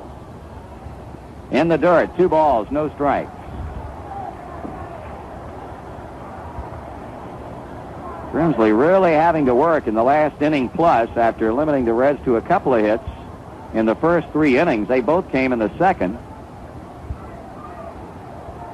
Behind and pitching to Morgan. Swung on, ground ball to Perez. Tony bobbles the ball, can't find it, no play, run scored. Reds get a real break right there because that was a rocket shot hit right at Perez. Tony wanted to hurry up his throw to second and start what he had hoped to be a double play, but he coughed it up, dropped it again, dropped it a 3rd time, and by that time, Auerbach had scored and all hands are safe. 6-3.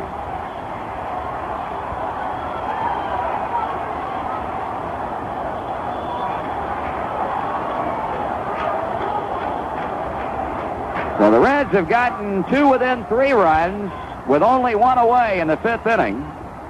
2 aboard for Mr. Foster, who, with that home run to center field in the last inning, again regained the National League RBI lead with 68. 1 more than San Francisco's Jack Clark, who has doubled a couple of runs across in St. Louis tonight. Grimsley works. Foster swings. Long drive. Deep left field. That is going to be number 2 of the night. And we've got a tie ball game.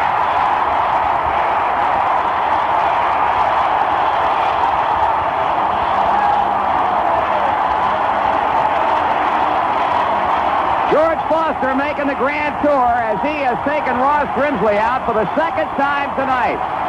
And the Reds have come back from a 6-0 deficit to tie it up. That's going to be all for Grimsley. Right-hander Stan Bonson now makes his way in from the Montreal bullpen. Behind the long ball power of George Foster, the Reds have knotted it up at 6 apiece. We've got another break in the action and a real barn burner here at Riverfront. We'll be back in just a moment. We've got a brand new ball game. We start all over from scratch. It's a 6-6 lockup thanks to the bat of George Foster, who has knocked in 5 of Cincinnati's 6 runs tonight. Not only has he regained the National League RBI lead, but with that 3-run home run, he has tied Philadelphia's Greg Luzinski for home run leadership. Each now have hit a total of 21. Here's a pitching line on Grimsley. 4 1/3 innings. He allowed 7 hits and 6 runs, 5 earned, struck out a pair, and walked a pair. The new pitcher, veteran right-hander Stan Bonson. He'll be facing Johnny Bench with 1 away and 4 runs in. Bonson with a 0-3 record in 19 relief appearances and a .428 earned run average. Bench has singled and bounced out to third base. Only 1 away in the inning. Bonson bends in to get the sign from Carter, and he delivers to Bench. John checks his swing, and the pitch is in for a strike.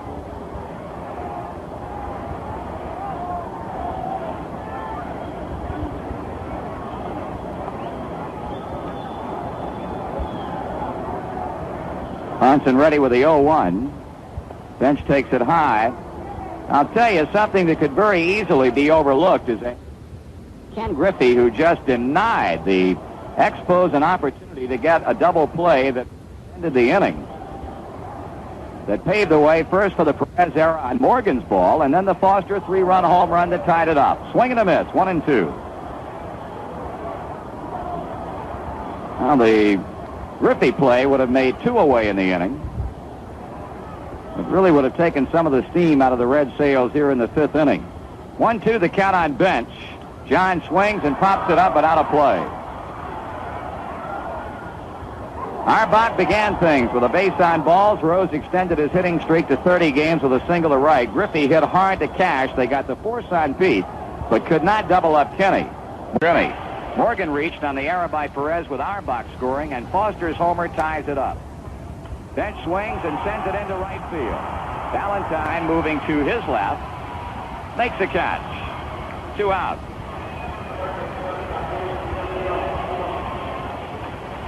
So with 2 away in the inning, here's Concepcion. He has butted his way aboard and struck out.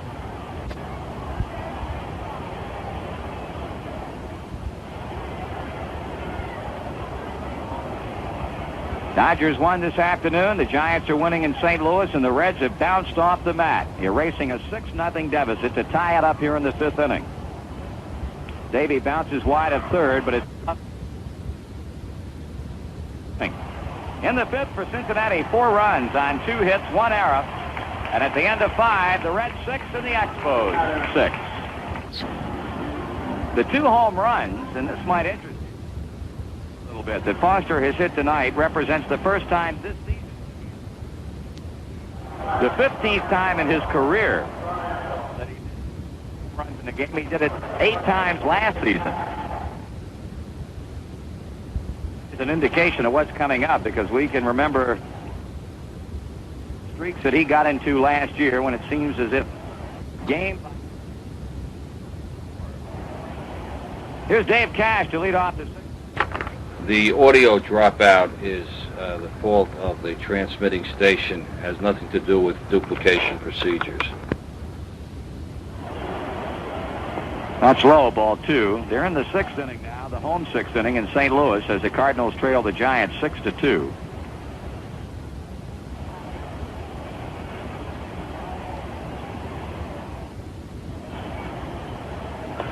Call strike, a fastball that clipped the inside edge at the letters. And the 5 RBIs by Foster equals a seasonal high for a Reds player. Joe Morgan had 5 runs batted in on the opening day of the season against the Houston Astros here. Swing and a miss, 2-2. Sarmiento 6-5 by way of a record with a 286 earned run average. Appearing in his 38th game, 34th time in relief. All even up with Cash, 2-2, and he pitches. Ground ball left side, Concepcion backhands in the hole. His throw will not nearly be in time. It bounces on to Johnny Bench, and Cash has his second hit.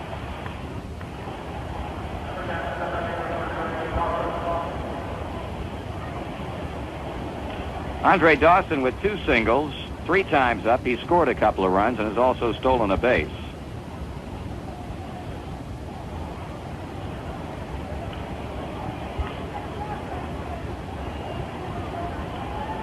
Well, now that the game is tied up, let's see how Montreal will play it as Cash is open with an infield hit to shortstop. Sarmiento stretches and delivers. Whoa, he hit him. Came up and in and drops Dawson. Andre goes down and bounces right up as the Montreal trainer comes out to take a look at him. Looked like it got him in the left shoulder. So Sarmiento getting off to a not-so-hot beginning as the first 2 reach against him in the 6th inning. A hit by Cash, and getting hit is Andre Dawson.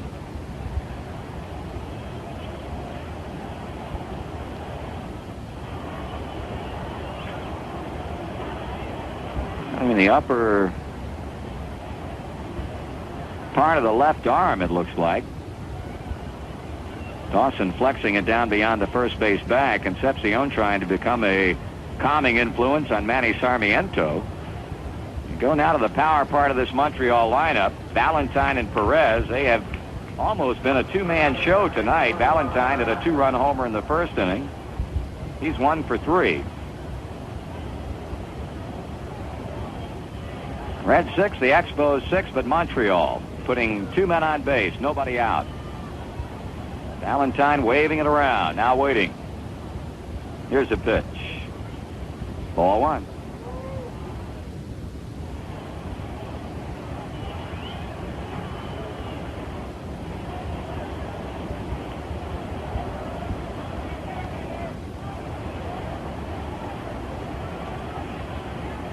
Swung on, grounded foul. Over to the Montreal dugout, a ball and a strike.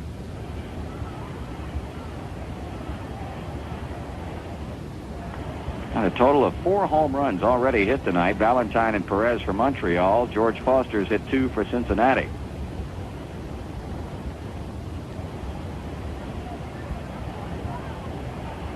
Count even, a ball and a strike.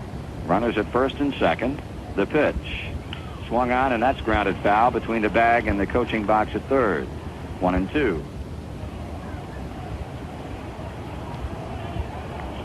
Pedro Borbon went 4 2/3 innings in relief of Freddie Norman, allowed 3 runs, all earned on 6 hits. He struck out 2 and walked 1, so Norman has been taken off the hook.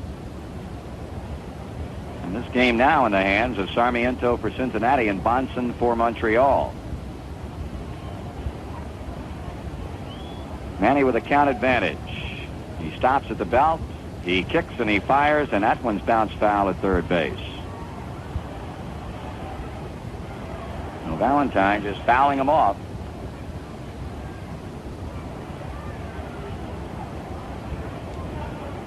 Reds need a win tonight to remain in second place ahead of the Dodgers, who defeated the Chicago Cubs this afternoon 4-3 at Wrigley Field. 53rd win of the year for L.A. They've been beaten 39 times. The Reds are 52-38.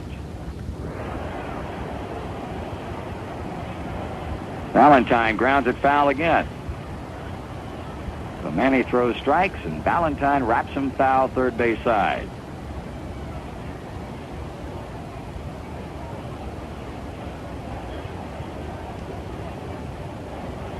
Tomorrow night it'll be Tom Seaver against Hal Dews in the series and homestand wrap-up.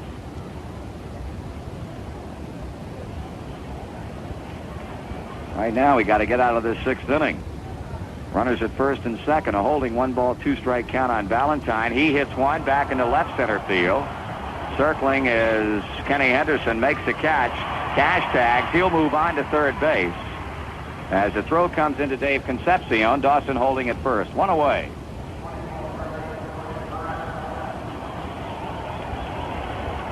And Tony Perez has really come back to torment his former club tonight. He's 3 for 3. A solo homer in the first, a 2-run bloop double to right field in the second, and a run-scoring single in the fourth. So he is 5 points away now from the 300 mark, and he has driven in on the year a total of 51 runs. Johnny Bench, Davey Concepcion into the mound. Bench slowly walking back to first base, all the while looking into the Reds' dugout. Oh, if ever they retire Perez tonight, now is the time to do it.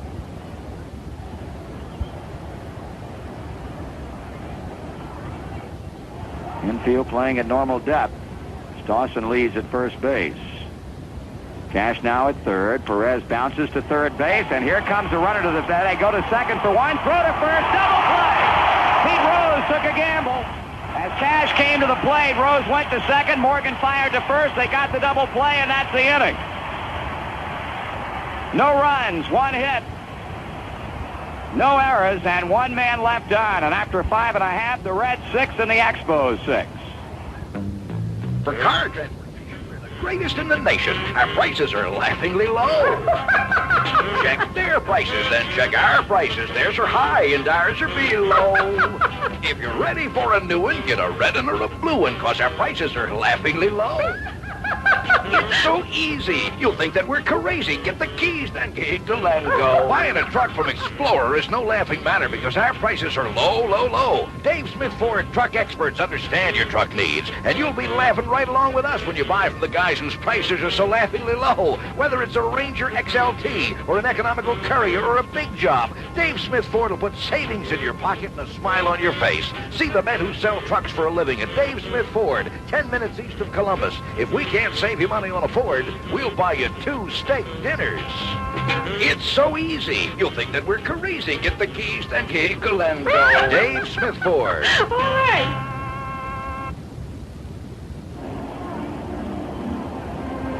You can order Cincinnati Reds tickets without leaving your home, and you can charge your ticket order to your Master Charge account.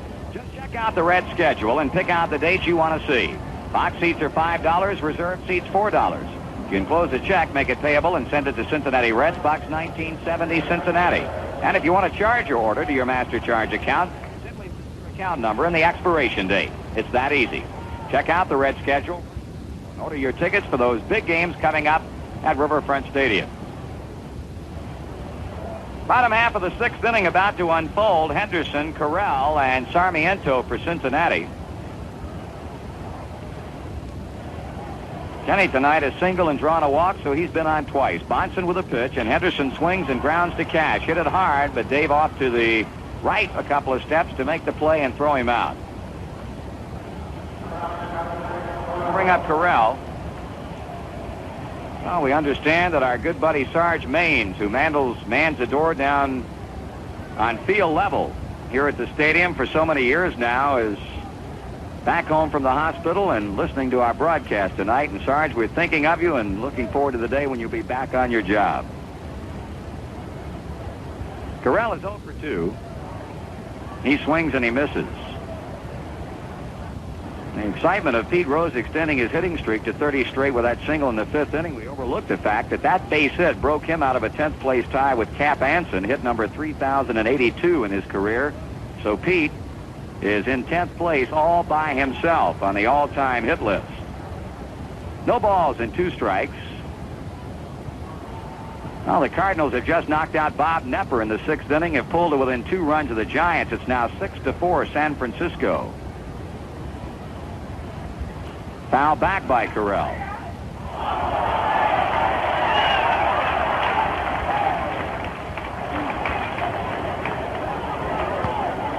So having bypassed Cap Anson, Pete's next man in sight is Wayner, number 9 on the list, with a total of 3,152. Puts Pete 70 base hits away from him. Swung on and fouled back again.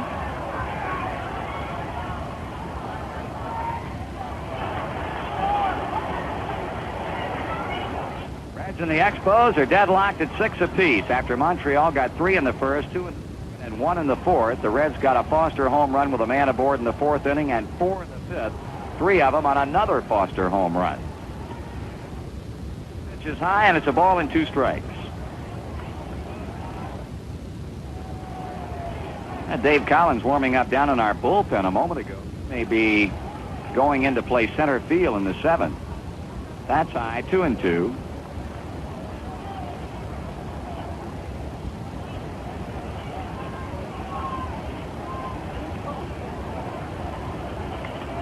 Two balls, 2 strikes, with a man out and nobody on base in the Red 6. Strike 3 call got him looking at a curveball. 2-out batter will be Manny Sarmiento. Dan Monson has retired all 4 batters he has faced, getting benched on a fly ball and Concepcion on a ground out in the 5th inning in relief of Grimsley, and has gotten Henderson on a ground ball to second and has struck Corral out.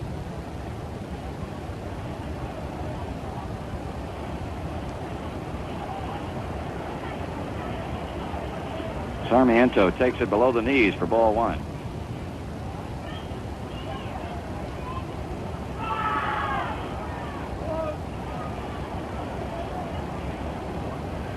Swing and a miss. Manny with a roundhouse cut.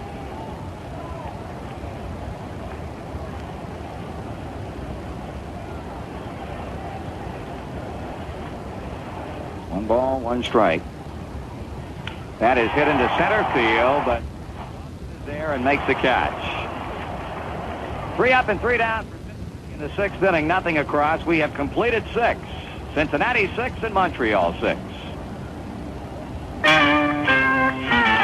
The time is right, that feeling's coming through. Real beer lovers know only one beer will do. Stroh's for the real beer lovers. Stroh's tastes like no other. Stroh's for the real beer lover. Everybody knows it's the beer lover's beer. It's family brewed for over 200 years. Real beer lovers say they'd go out of their way for a Stroh's.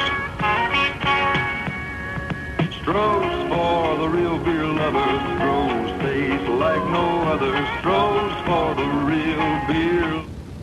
From one beer lover to another Stroh's. Stroh's, the Stroh Brewery Company, Detroit. We move now to the 7th inning. It'll be Larry Parrish to lead off for the Montreal Expos, and back with a play-by-play action. Here's Joe. All right, Marty. Parrish 1 for 3 tonight. Had a single in the 1st inning, a fly ball to left in the 2nd, and a fly ball to right in the 4th. Manny Sarmiento in his 2nd inning of work. Freddie Norman started tonight, and then Pedro Borbon. Freddie worked just a 1/3 of an inning.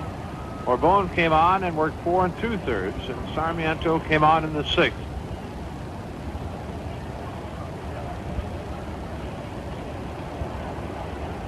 Manny waiting on Parrish, and now the first pitch on the way.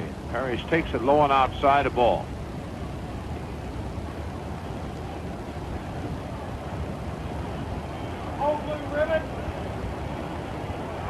Sarmiento back to the plate, low and outside, 2-0 the count.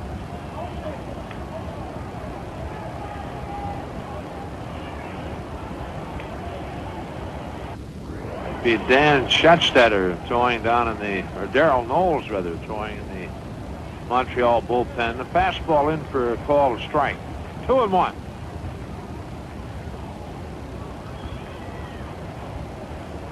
Left-hander Darrell Knowles throwing in the Expos bullpen.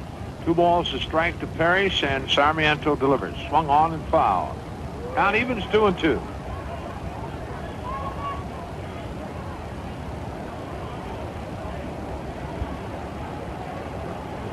Outfield straight away to Parrish. Henderson in center, Foster in left, and Griffey in right. Sarmiento checking with Corral, has the sign. And the 2-2 pitch. Swung on, a very high fly ball, center field. Drifting back, Henderson there, waiting now. And Ken has it. 1 away, and we'll pause for station identification. This is the Cincinnati Reds Baseball Network. Follow the exciting Cincinnati Reds action in 1978 on FM 100 WRMZ, Columbus, Ohio.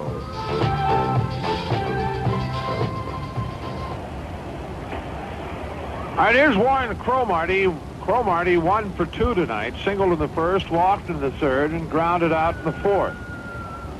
Sarmiento delivers. Cromartie bluffs the bunt and takes a strike on the outside corner to knees, and Warren not happy with the call by Nick Colosi.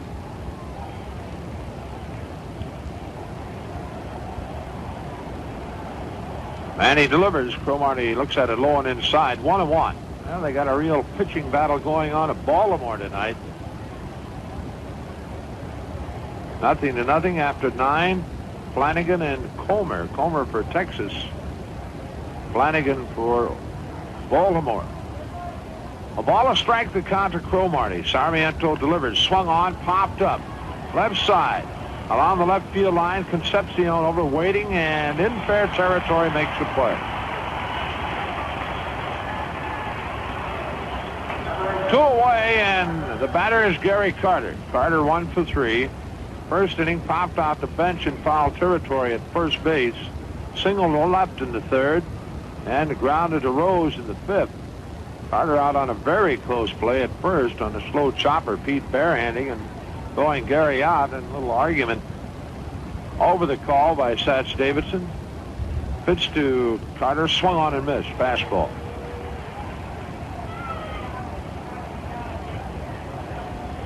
The Reds at one point in the game trailed 6-0.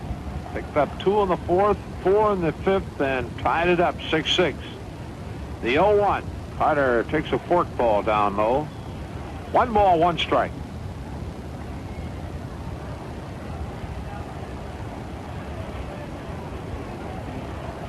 Sarmiento delivers.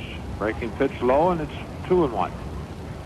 Reds outfield shading just a bit around to left for Carter, particularly Henderson in center. Give Gary some room in right center field. The 2-1 delivery. That's under the knees. 3-1. Chris Spire, the on-deck batter. Yankees leading Kansas City 5-3 in the 6th inning at New York.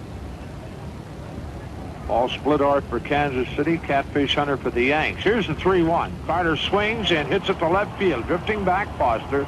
Middle of the warning track, waiting, and he has it. That's the inning. Expos out in order here in the 7th, and in the middle of the 7th inning, it's Montreal 6, Cincinnati 6. When it's time for a change, what you'd probably like to... Well, we're tied up as the Reds bat in the bottom half of the 7th inning. The top of the order, Rose, Griffey, and Morgan against Stan Bonson. Pete 1 for 3 tonight, and hit one in the 3rd inning. It hit Ross Grimsley on the left leg and came to Dave Cash. Cash throwing him out, what looks to be a sure base hit. Pete came right back in the 5th and singled to right field to extend his hitting streak to 30 and take over 10th place in the all-time hit list with now 3,082. Cardinals have tied it up in the 6th inning with the Giants. It's 6-6 at Busch Memorial Stadium in St. Louis. Rose bunts third base side, charging Perry. Running throw got him, and a good play by Larry Perry. Close play, but Parrish got him, and a fine play by the Montreal third baseman.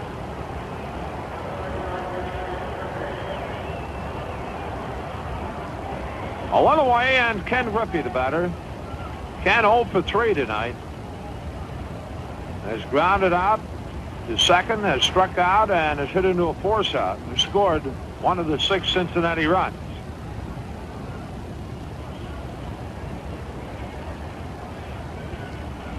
Monson delivers. Griffey swings and misses. Monson in his 20th game of the year, he has a .428 earned run average. He's 0-3. 27 innings, 33 hits coming into the game. 0-1 to count. One away. Bases empty. Monson the pitch. Griff takes low and inside. A ball, a strike.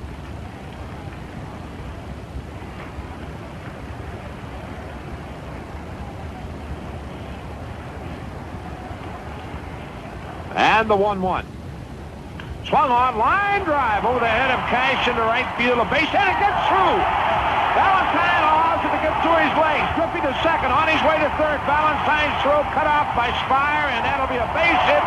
And a 2-base error charged to Ellis Valentine. Well, Ken Griffey, a hard single to right field. The ball goes through Ellis Valentine, and Kenny winds up at third base on the 2-base error, and Joe Morgan, the batter. First hit off Bonson, and the second Montreal error in the game. Each team has committed 2. Gary Carter out talking with Bonson, Darrell Knowles, and Gary Priddle throwing down in the Montreal bullpen. Priddle a right-hander, and of course Knowles the left-hander. I would think Knowles very close to being ready. The Montreal infield will pull in for Morgan. George Foster on deck, and of course all George has done tonight is driven in 5 of the 6 Cincinnati runs. Now Griffey at third with 1 out. The score tied 6-6. Bonson delivers. Morgan takes low and inside a ball.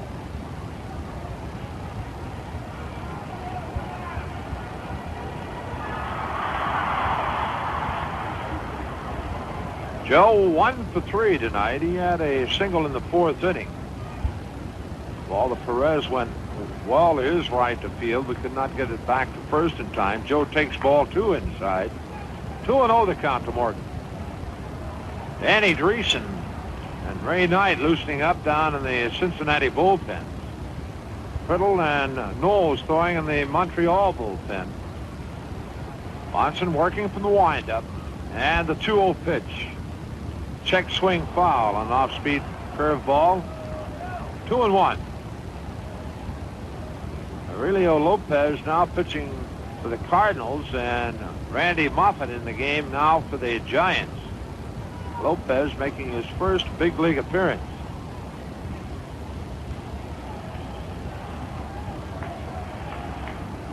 Outfield well around to the right for Morgan. Boy, if he could drop one down the left field line, he could run a little while. Swing, and a bouncer. Perez has it. Here comes Griffey, and he's safe. Tony just delayed enough to throw to home, and Kenny was able to get that front foot in. Carter's knee was right on home plate. So Morgan out, but Griffey scores, and the Reds take a 7-6 lead.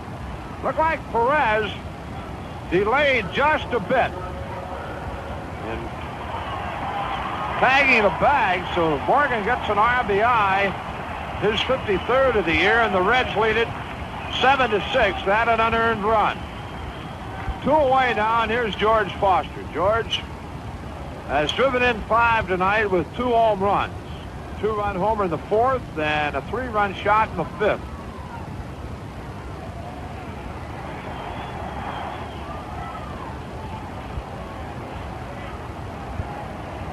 Watson will take the windup. He delivers, and Foster takes it inside a ball. The Expos in the 8th inning will send up Spire, a pinch hitter for Bonson, and Dave Cash against Manny Sarmiento. Doug Bear heads to the Reds bullpen to start throwing. Monson, the 1-0, and Foster swings and misses. 1-1.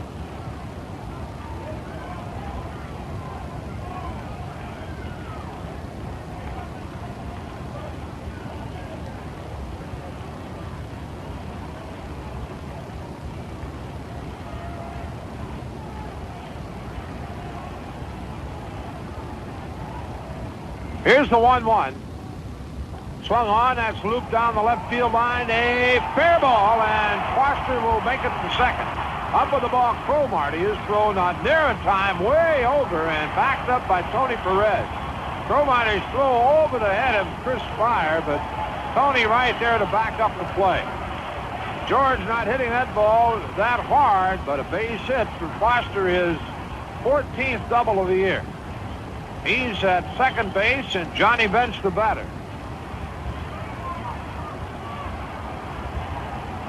Foster now 3 for 4 tonight with 5 RBIs. The Reds now with 9 hits in the game.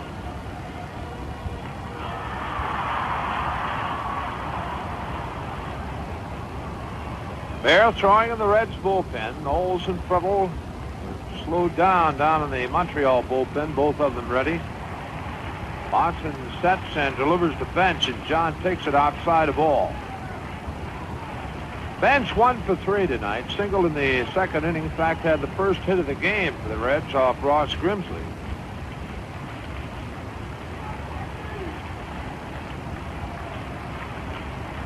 Monson to the belt. Delivers.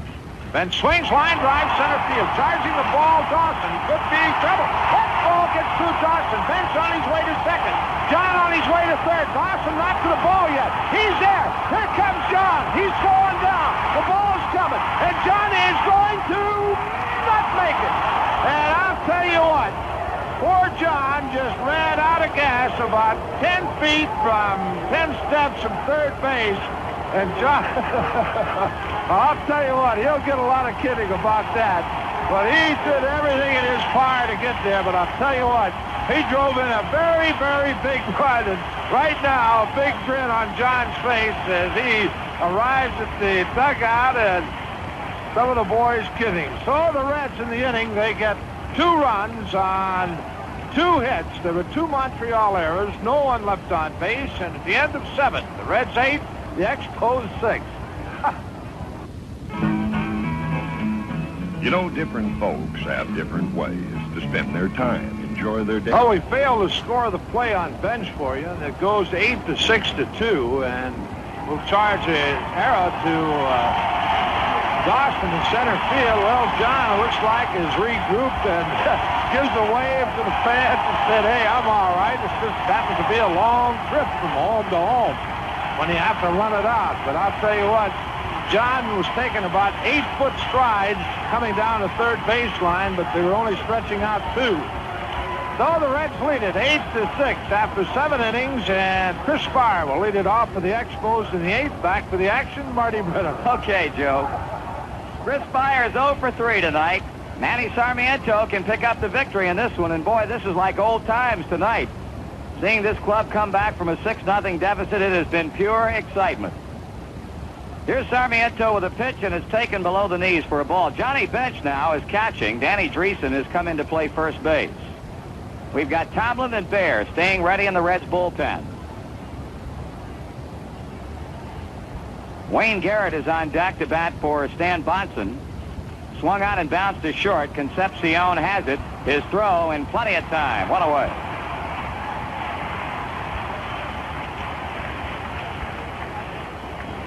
Wayne Garrett, the former New York Met, batting 179 with a homer and 2 RBIs, will bat for Stan Bonson.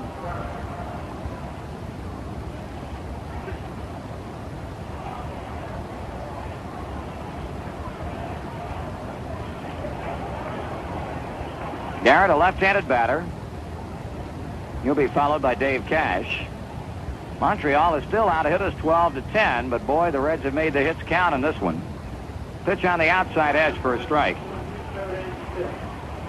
2 runs to both earned.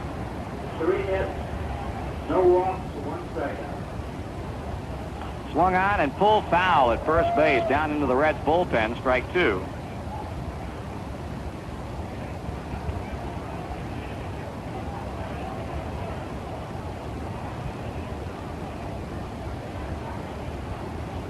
So Sarmiento stands to win this game. Stan Bonson stands to take the loss.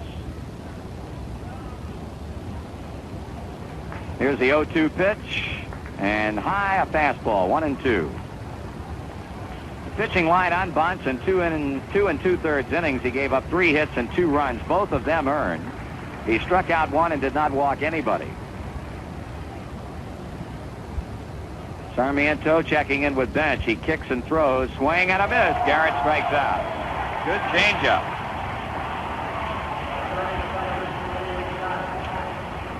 We'll bring up Davy Cash, who's had 2 of the 12 Montreal hits, both singles. He scored a run. Well, we'll keep a close, watchful eye on that Giants-Cardinals game. As Joe mentioned earlier, St. Louis has come back to tie that game up. They're in the 7th inning now. Knotted up at 6 runs apiece. Cash takes a pitch outside. Boy, Bench and Sarmiento both thought that one was in the strike zone.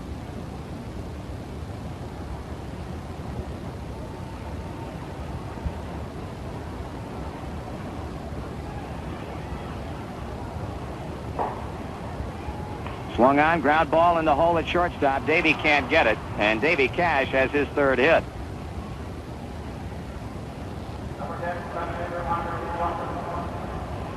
That'll keep the inning going for Dawson, who singled twice, has been hit by a pitch. The only time we've been able to retire him tonight was in the 2nd when he struck out swinging. Montreal had 11 hits in the first 4 innings. Since then, they have had but 2, and both have come off the bat of Dave Cash. Infield single in the 6th inning to shortstop, and a base hit now here in the 8th inning to left field. Reds lead them 8-6. Dawson with good power, 14 home runs this season. He checks his swing on a strike call on the inside edge. Now he's upset with Nick Colosi over that call.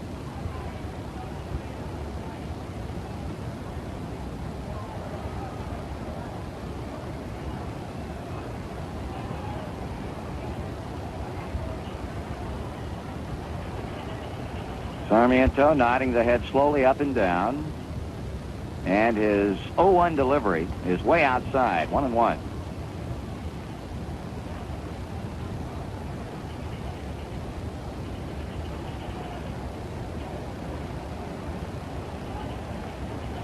One ball, 1 strike. Andre Dawson at the plate after Dave Cash is single to left field with 2 away. Dawson takes it out. That ball apparently hit him, or did it? Well, apparently it was a foul ball. Cash is undecided about what it was. He starts halfway down to 2nd. Dawson drops the bat, and Nick Colosi apparently has ruled out a foul ball. I think it was a fork ball that Rollers got away from Manny, and you can't hardly blame Dawson. That's 2 for 2. But I'm sure it wasn't intentional, not a fork ball. 1 ball and 2 strikes. The Giants have gone up a run over the Cardinals 7-6. Mark Hill's base hit in the 8th inning has driven in the go-ahead run.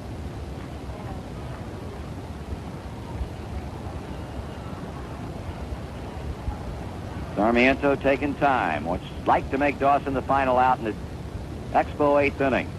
He swings and lines one into right. That's a hit. Cash will move on to 2nd and hold there. And here comes Sparky Anderson.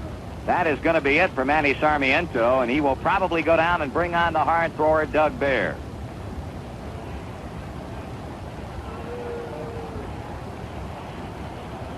So after the first 2 men had been retired, Spire on a bouncing ball to shortstop, Garrett struck out swinging. Cash and Dawson have put together back-to-back base hits. So it's going to be Doug Bear coming on. As Sarmiento heads toward the Reds dugout, Bear will be facing Ellis Valentine.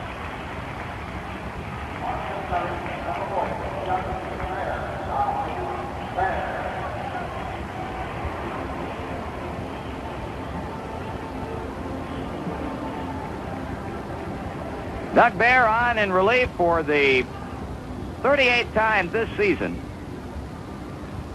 He brings to the mound a record of 4-3 and a 170 earned run average. And, of course, far and away, the Reds' bullpen leader in saves with a total of 14 on the year. So he'll be trying to save it for Manny Sarmiento. Bear against Montreal this season appeared against him in the 2nd game of a twin bill back on the 7th of May here. And In 3 innings, allowed 3 hits but no runs with a couple of strikeouts to pick up at that time his second save of the season. And that's his only appearance against this Expos ball club this season. Montreal scored 3 in the first inning on home runs by Valentine and Perez. Came back with 2 in the second. Perez blooped a double down the right field line to make it 5-0. Tony singled across another run, making it 6-0 in the fourth. But in the bottom of the fourth, the Reds started back. Foster hit a 2-run home run to center field, 6-2. The Reds came up with the tying runs in the fifth inning with a big 4 spot, 3 of them on a Foster home run to left field, and then go out in front in the seventh, scoring 2 times off Stan Bonson. But now Montreal trying to fight back. They've got Cash at second. They've got Dawson at first. 2 away in the inning, and Valentine, who, since that first inning home run, has popped to second and flied to center field twice.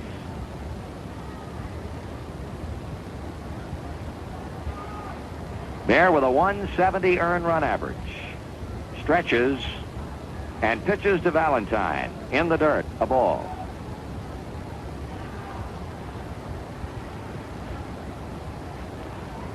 Nobody going anywhere for this one. It has been quite some ball game.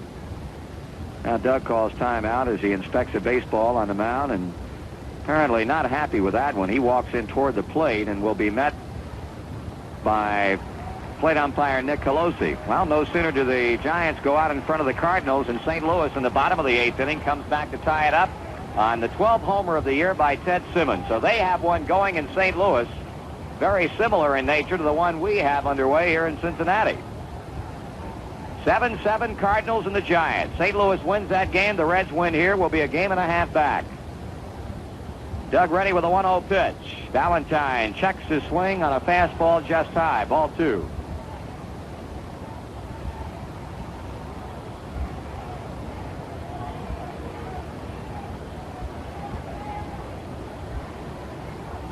Two balls and no strikes as the runner's off the bags at first and second. Here's a bouncer towards second. That should be the inning. Took a big hop, but Morgan played it and throws him out. That ball really came up on Joe as he had to reach over his head and behind him. And then threw Valentine out. No runs, 2 hits, 2 left. After 7.5, the Reds lead the Expos 8-6. The Stroh Brewery is delighted to give you... New pitcher on the mound for the Expos as the Reds come calling in the 8th inning is veteran right-hander Jerry Pirtle. Guy who has been around professional baseball for some 12 years before finally getting his first taste of big league action this year with Montreal. Just a short time ago, they called Pirtle up and sent down Bill Atkinson to their AAA farm club at Denver. Pirtle was in the New York Yankees organization for most of his career. 6'1", 165-pounder, and he's a right-hander. Making his 7th appearance of the year, he delivers to Concepcion. Davey looping one into center field. Coming hard, Dawson on the run. He made the catch. 1 away. Concepcion first pitch hitting flies to Dawson in center. Pirtle with a record of no wins and a loss and an 0.71 earned run average. He's given up at 1 run on 6 hits in 12 2/3 innings. And that 1 run earned was a run that made a loser out of him with his only decision. Here's Kenny Henderson, has single, walked, and has bounced down to second. Takes a strike.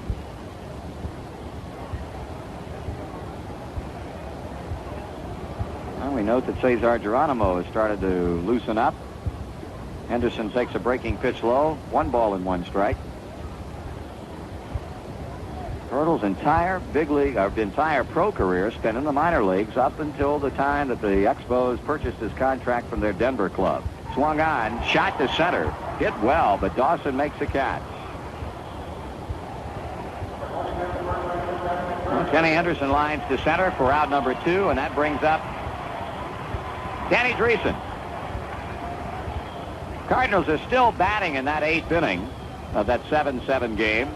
Mentioned just a moment ago, Ted Simmons hit a home run to tie it up. That's a 3rd Cardinal home run. Kenny Reitz and George Hendrick have also hit him. Dreesen looks at a strike. Danny batting .295 with 10 homers and 50 RBIs. Breaking pitches up for a ball, 1-1. In the Montreal ninth, they'll be sending up Perez, Parrish, and Cromartie. Reds lead by 2 runs at 8-6. Check swing, or did he? Nope, he got around on a curve in on his hand. The game continues at the beginning of side 4 after a 60-second delay.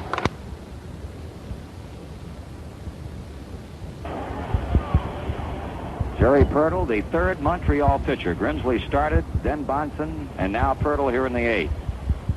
Treason swings and grounds it to first. Perez has it and goes to the bag for the inning-ending putout. 3 up and 3 down for Cincinnati in the 8th inning. And now we go to the 9th with a lead over Montreal of 8-6. Here's a special message directed to heads of families. There's no getting around it. Tomorrow is showing up all too soon. Are you now equipped to handle tomorrow's problems? When you have a family, you just can't do it alone. That's why you need a Grange partner. Grange offers you this partnership to cushion the bumps, avoid the pitfalls, and provide those retirement dreams. Your Grange agent can counsel you on individual retirement accounts, key man insurance, buy-sell agreements, rollover annuities, and other tomorrow-oriented tax-saving investments. The Grange Lifeline also includes Econoterm insurance and Extraordinary Life, which provide maximum protection and high cash values. You can also sleep nights knowing you've protected the precious things you own and those you love. Start this partnership now while there's still time. Make friends with tomorrow through your Grange agent today. Consult the Yellow Pages.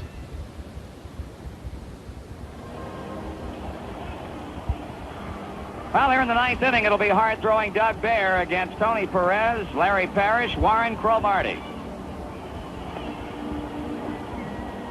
Looking around at the Reds defensively, we've got one more change. Cesar Geronimo has been installed in center field, replacing Kenny Henderson. Tony Perez has had a big night for Montreal. He has driven in 4 runs with 3 hits. Home run, a double, and a single in that order, but in the 6th inning, hit into a crucial 5-4-3 double play, and really, in reflecting back on it, it was very surprising that Brose elected to go for the double play, but Reds turned a quick one, and that proved to be a big play in this game up to this point. High and inside fastball.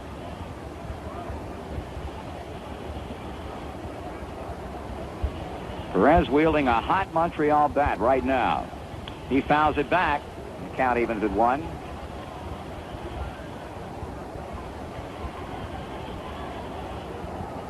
Bear can record his 15th save of the season, and Sarmiento can win his 7th. 1-1 on the way. Swinging a foul. Perez behind it, 2 strikes and a ball.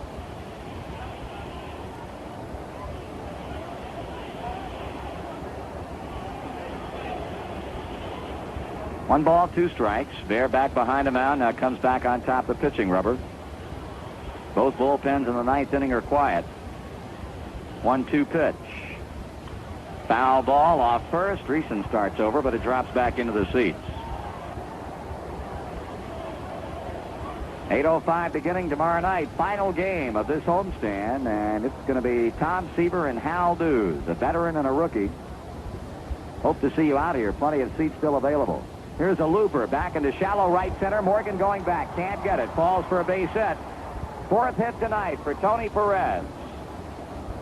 We'll pause for station identification on the Cincinnati Reds Baseball Network. This is the voice of the Cincinnati Reds for Central Ohio. Zebra 100, WRMZ, Columbus, Ohio. Tony Perez being lifted, and going in to run at first base is Sam Mejias.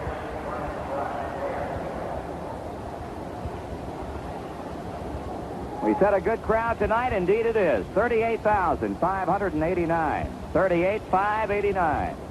Here's Larry Parrish. He swings and fouls it away.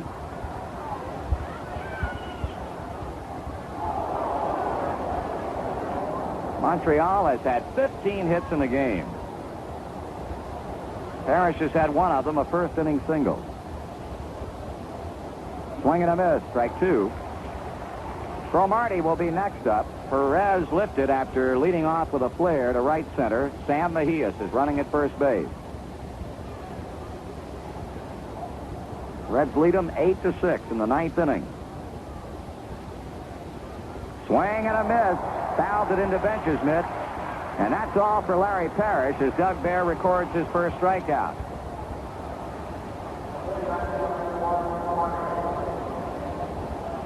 Now Cromartie, who has singled and walked, is grounded out and popped up.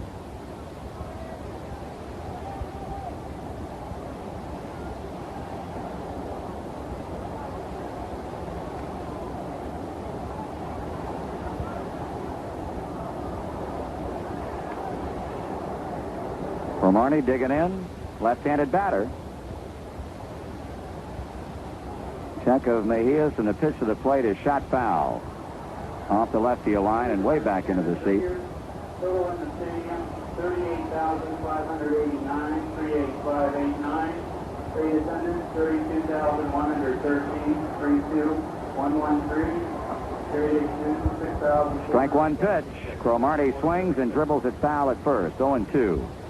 With the crowd here tonight, the Reds go over the 1.5 million mark in home paid attendance for the season, 1,523,732.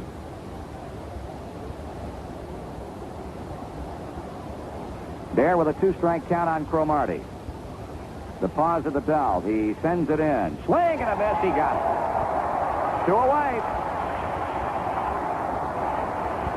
Actually, Cromartie went after a pitch that looked to be high and out of the strike zone. Tried to tomahawk one and got a strikeout for his efforts. So now Gary Carter. Interesting side note on Gary Carter. He went 49 ball games without hitting a home run. He got 6 quickly, and then 49 games without anything. And then, as you see so many times, the oddities that crop up in this game of baseball, he then proceeded to hit 4 home runs in the next 3 games. The pitch to him, swung on and line to Joe Morgan. He's got it, and this one belongs to the Reds. In the ninth inning for Montreal, no runs, 1 hit. 1 man left on. A big comeback for the Cincinnati Reds tonight, trailing 6-0. They come back and win it 8-6. We'll be back in just a moment. The big red machine is rolling down the street with big red smokies, the big leaf tree. Kahn's Big Red Smokies, the big hit at Riverfront Stadium. Big Red Smokies, the smoked sausage links that are mildly seasoned and so delicious. Kahn's Big Red Smokies are made only from fine cuts of tender beef and juicy pork. Never any fillers. If you can't go to the game, get them at your favorite store. Your family will love them. Big red smokies. And don't forget Kahn's Wieners and Brats, also served at Riverfront Stadium. Get all 3. Great on the grill, mealtime, anytime. Try the triple treat that can't be beat. Kahn's Wieners, Brats, and Big Red Smokies. Kahn's Big Red Smokies.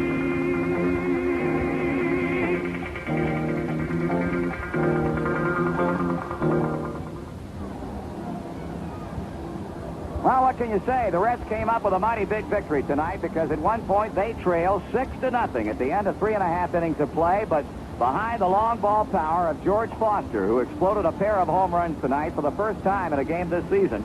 A 2-run shot in the 4th, a 3-run blast in the 5th to knock Grimsley out of the box. And spurred on by that individual effort, the Reds came up with 2 big runs in the 7th inning to break the tie off loser Stan Bonson and go on and post an 8-6 win. 8 runs, 10 hits, 2 errors, with only 3 men left on for Cincinnati, while the Expos had 6 runs on 15 hits. They committed 3 errors and left 10 men on base.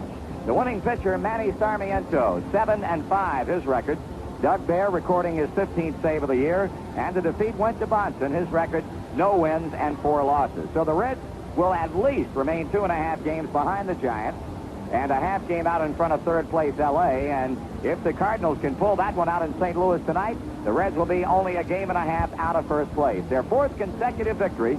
They'll try to stretch it to 5 in a row in the series and homestand wrap-up tomorrow night. We'll talk about the starting pitchers in that game when we continue in just a moment. The time is right, that feeling's coming through. Real beer lovers know only one beer will do. Stroh's for the real beer lovers. Stroh's taste like no other. Stroh's for the real beer lover. Everybody knows it's the beer lover's beer. It's family brewed for over 200 years. Real beer lovers say they go out of their way for a Stroh's. Stroh's for the real beer lovers. Stroh's taste like no other. Stroh's for the real beer lover. From one beer lover to another Stroh's.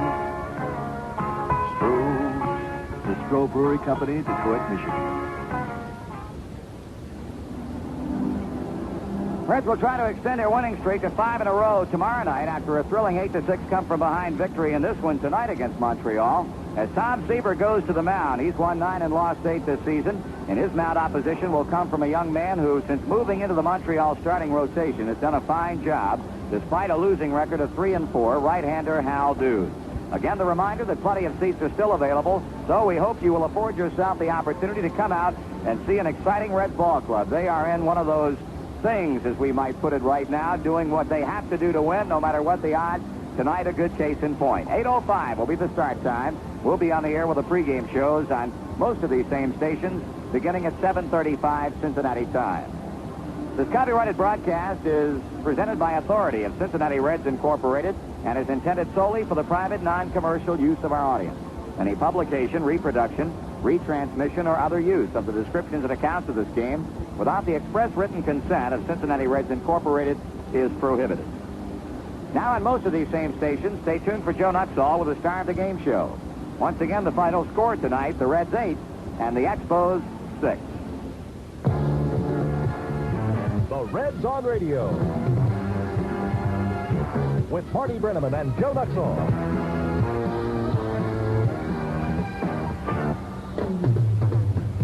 The 1978 Cincinnati Reds have been brought to you by the Stroh Brewery Company. Stroh's, from one sports lover to another. And by your local Marathon full-service dealers and distributors.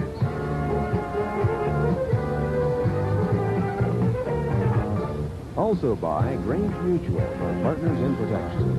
DJ Industries, the new sash distributors for Central Ohio. Crawford Nichols, the heating and cooling experts, and the WRMZ Sports Department.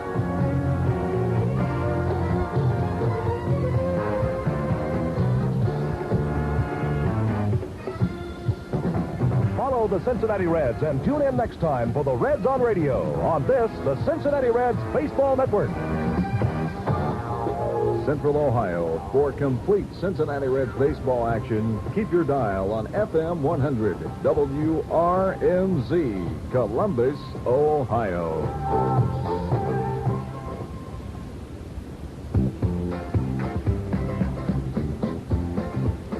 Have you always waited for the day that you could cool it?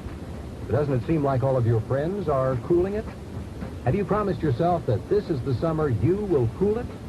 Well, isn't it time you Cool it the Crawford Nichols way. Cool it means Crawford Nichols Heating and Cooling wants to cool your home with Westinghouse air conditioning. Cool it means that your family can relax at home during these hot, sticky summer months. Cool it means 24-hour service, 365 days a year. Crawford Nichols works hard to keep you cool. Cool it means an increase in the value of your home. That's right, air conditioning is a wise investment. So join the comfortable crowd this summer and cool it. For a free home cooling estimate, call Crawford Nichols Heating and Cooling today and say cool it. Now you can cool it with Crawford Nichols. That's the way. 876-1234. Time now for Star of the Game with Joe Nuxall on FM 100 WRMZ.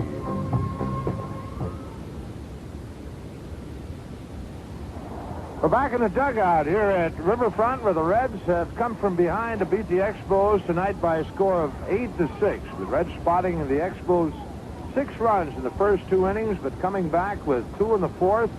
They picked up 4 more in the 5th and another one in the 7th inning, and went on to win it by a score of 8-6. And the guy that drove in 5 of those runs He hit his 20th and 21st home runs of the year, ties him for the league lead with Greg Luzinski. Momentarily, Jack Clark tonight had taken over the league lead in RBIs, but George took care of that in a hurry. And our star of the game, George Foster. We'll be back with George after this word. It's the bottom of the ninth with 2 outs and the score 2-1. 2 strikes on Phillips. He steps back into the batter's box. Here's the windup, and here's the pitch.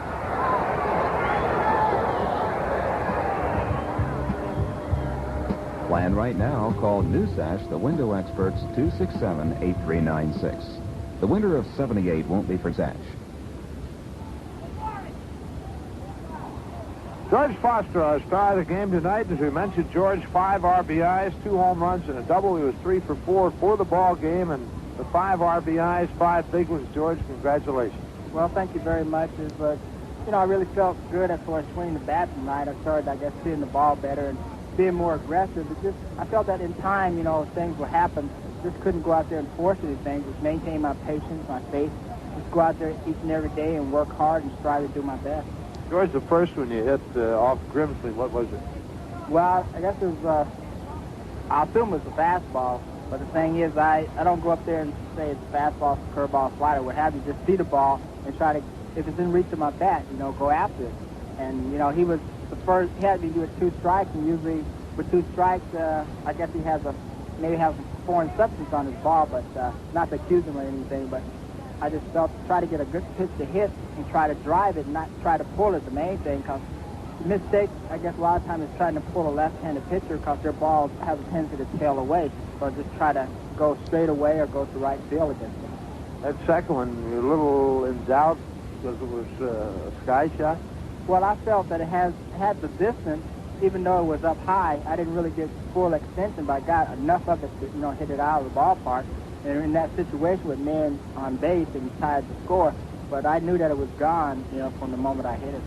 George, 2 home runs tonight, the first time this year for you to hit 2 in a game, and I think Joe drove in 5 the opening day, and you've had 5 tonight. And I tell you, you get 5 at a time, they add up in a hurry.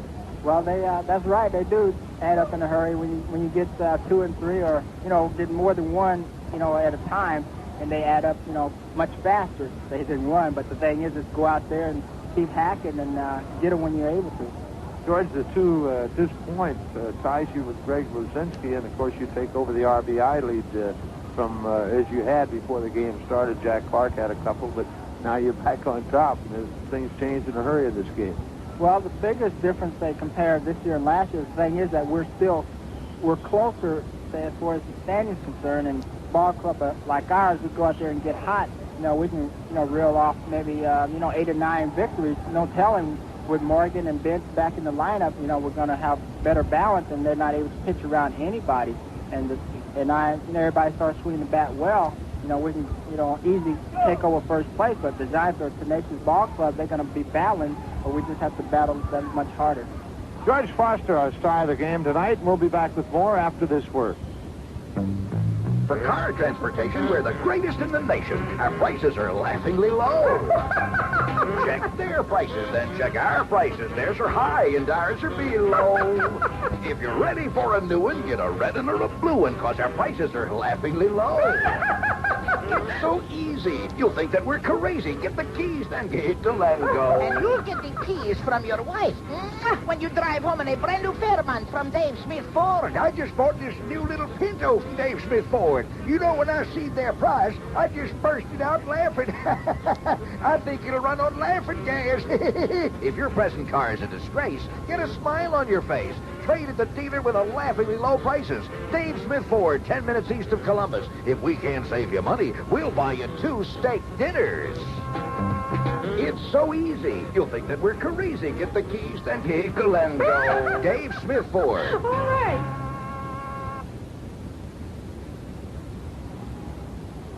George Foster, our star of the game tonight. George with 3 hits, 2 home runs, 5 RBIs on the night. The Reds coming from behind. And George, talking about that coming from behind, that's 4 straight games now.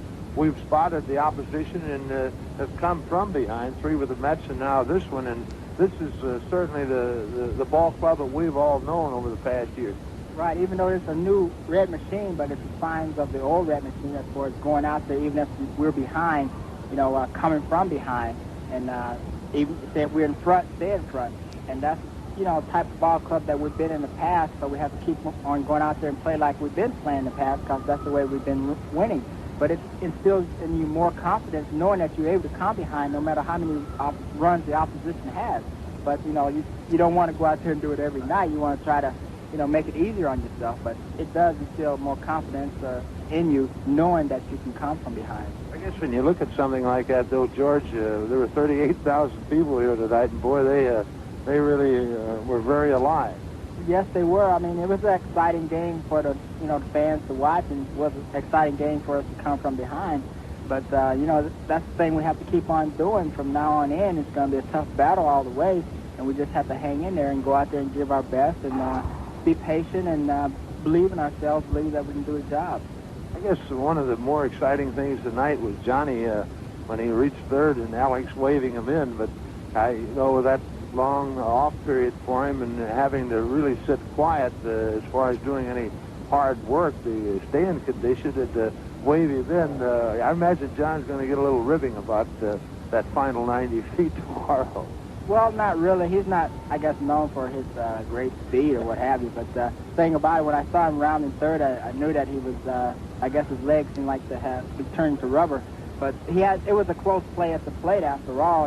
And running 120 yards at one spurt, it's really tough to do even if it's a fast runner. But in that situation with the ball going all the way to the wall, it was a, close play, and he gave a good effort. But as it turned out, he was out. But the main thing, he knocked me in before then and put us ahead by a 2-run margin. That was a big run, too, at the time.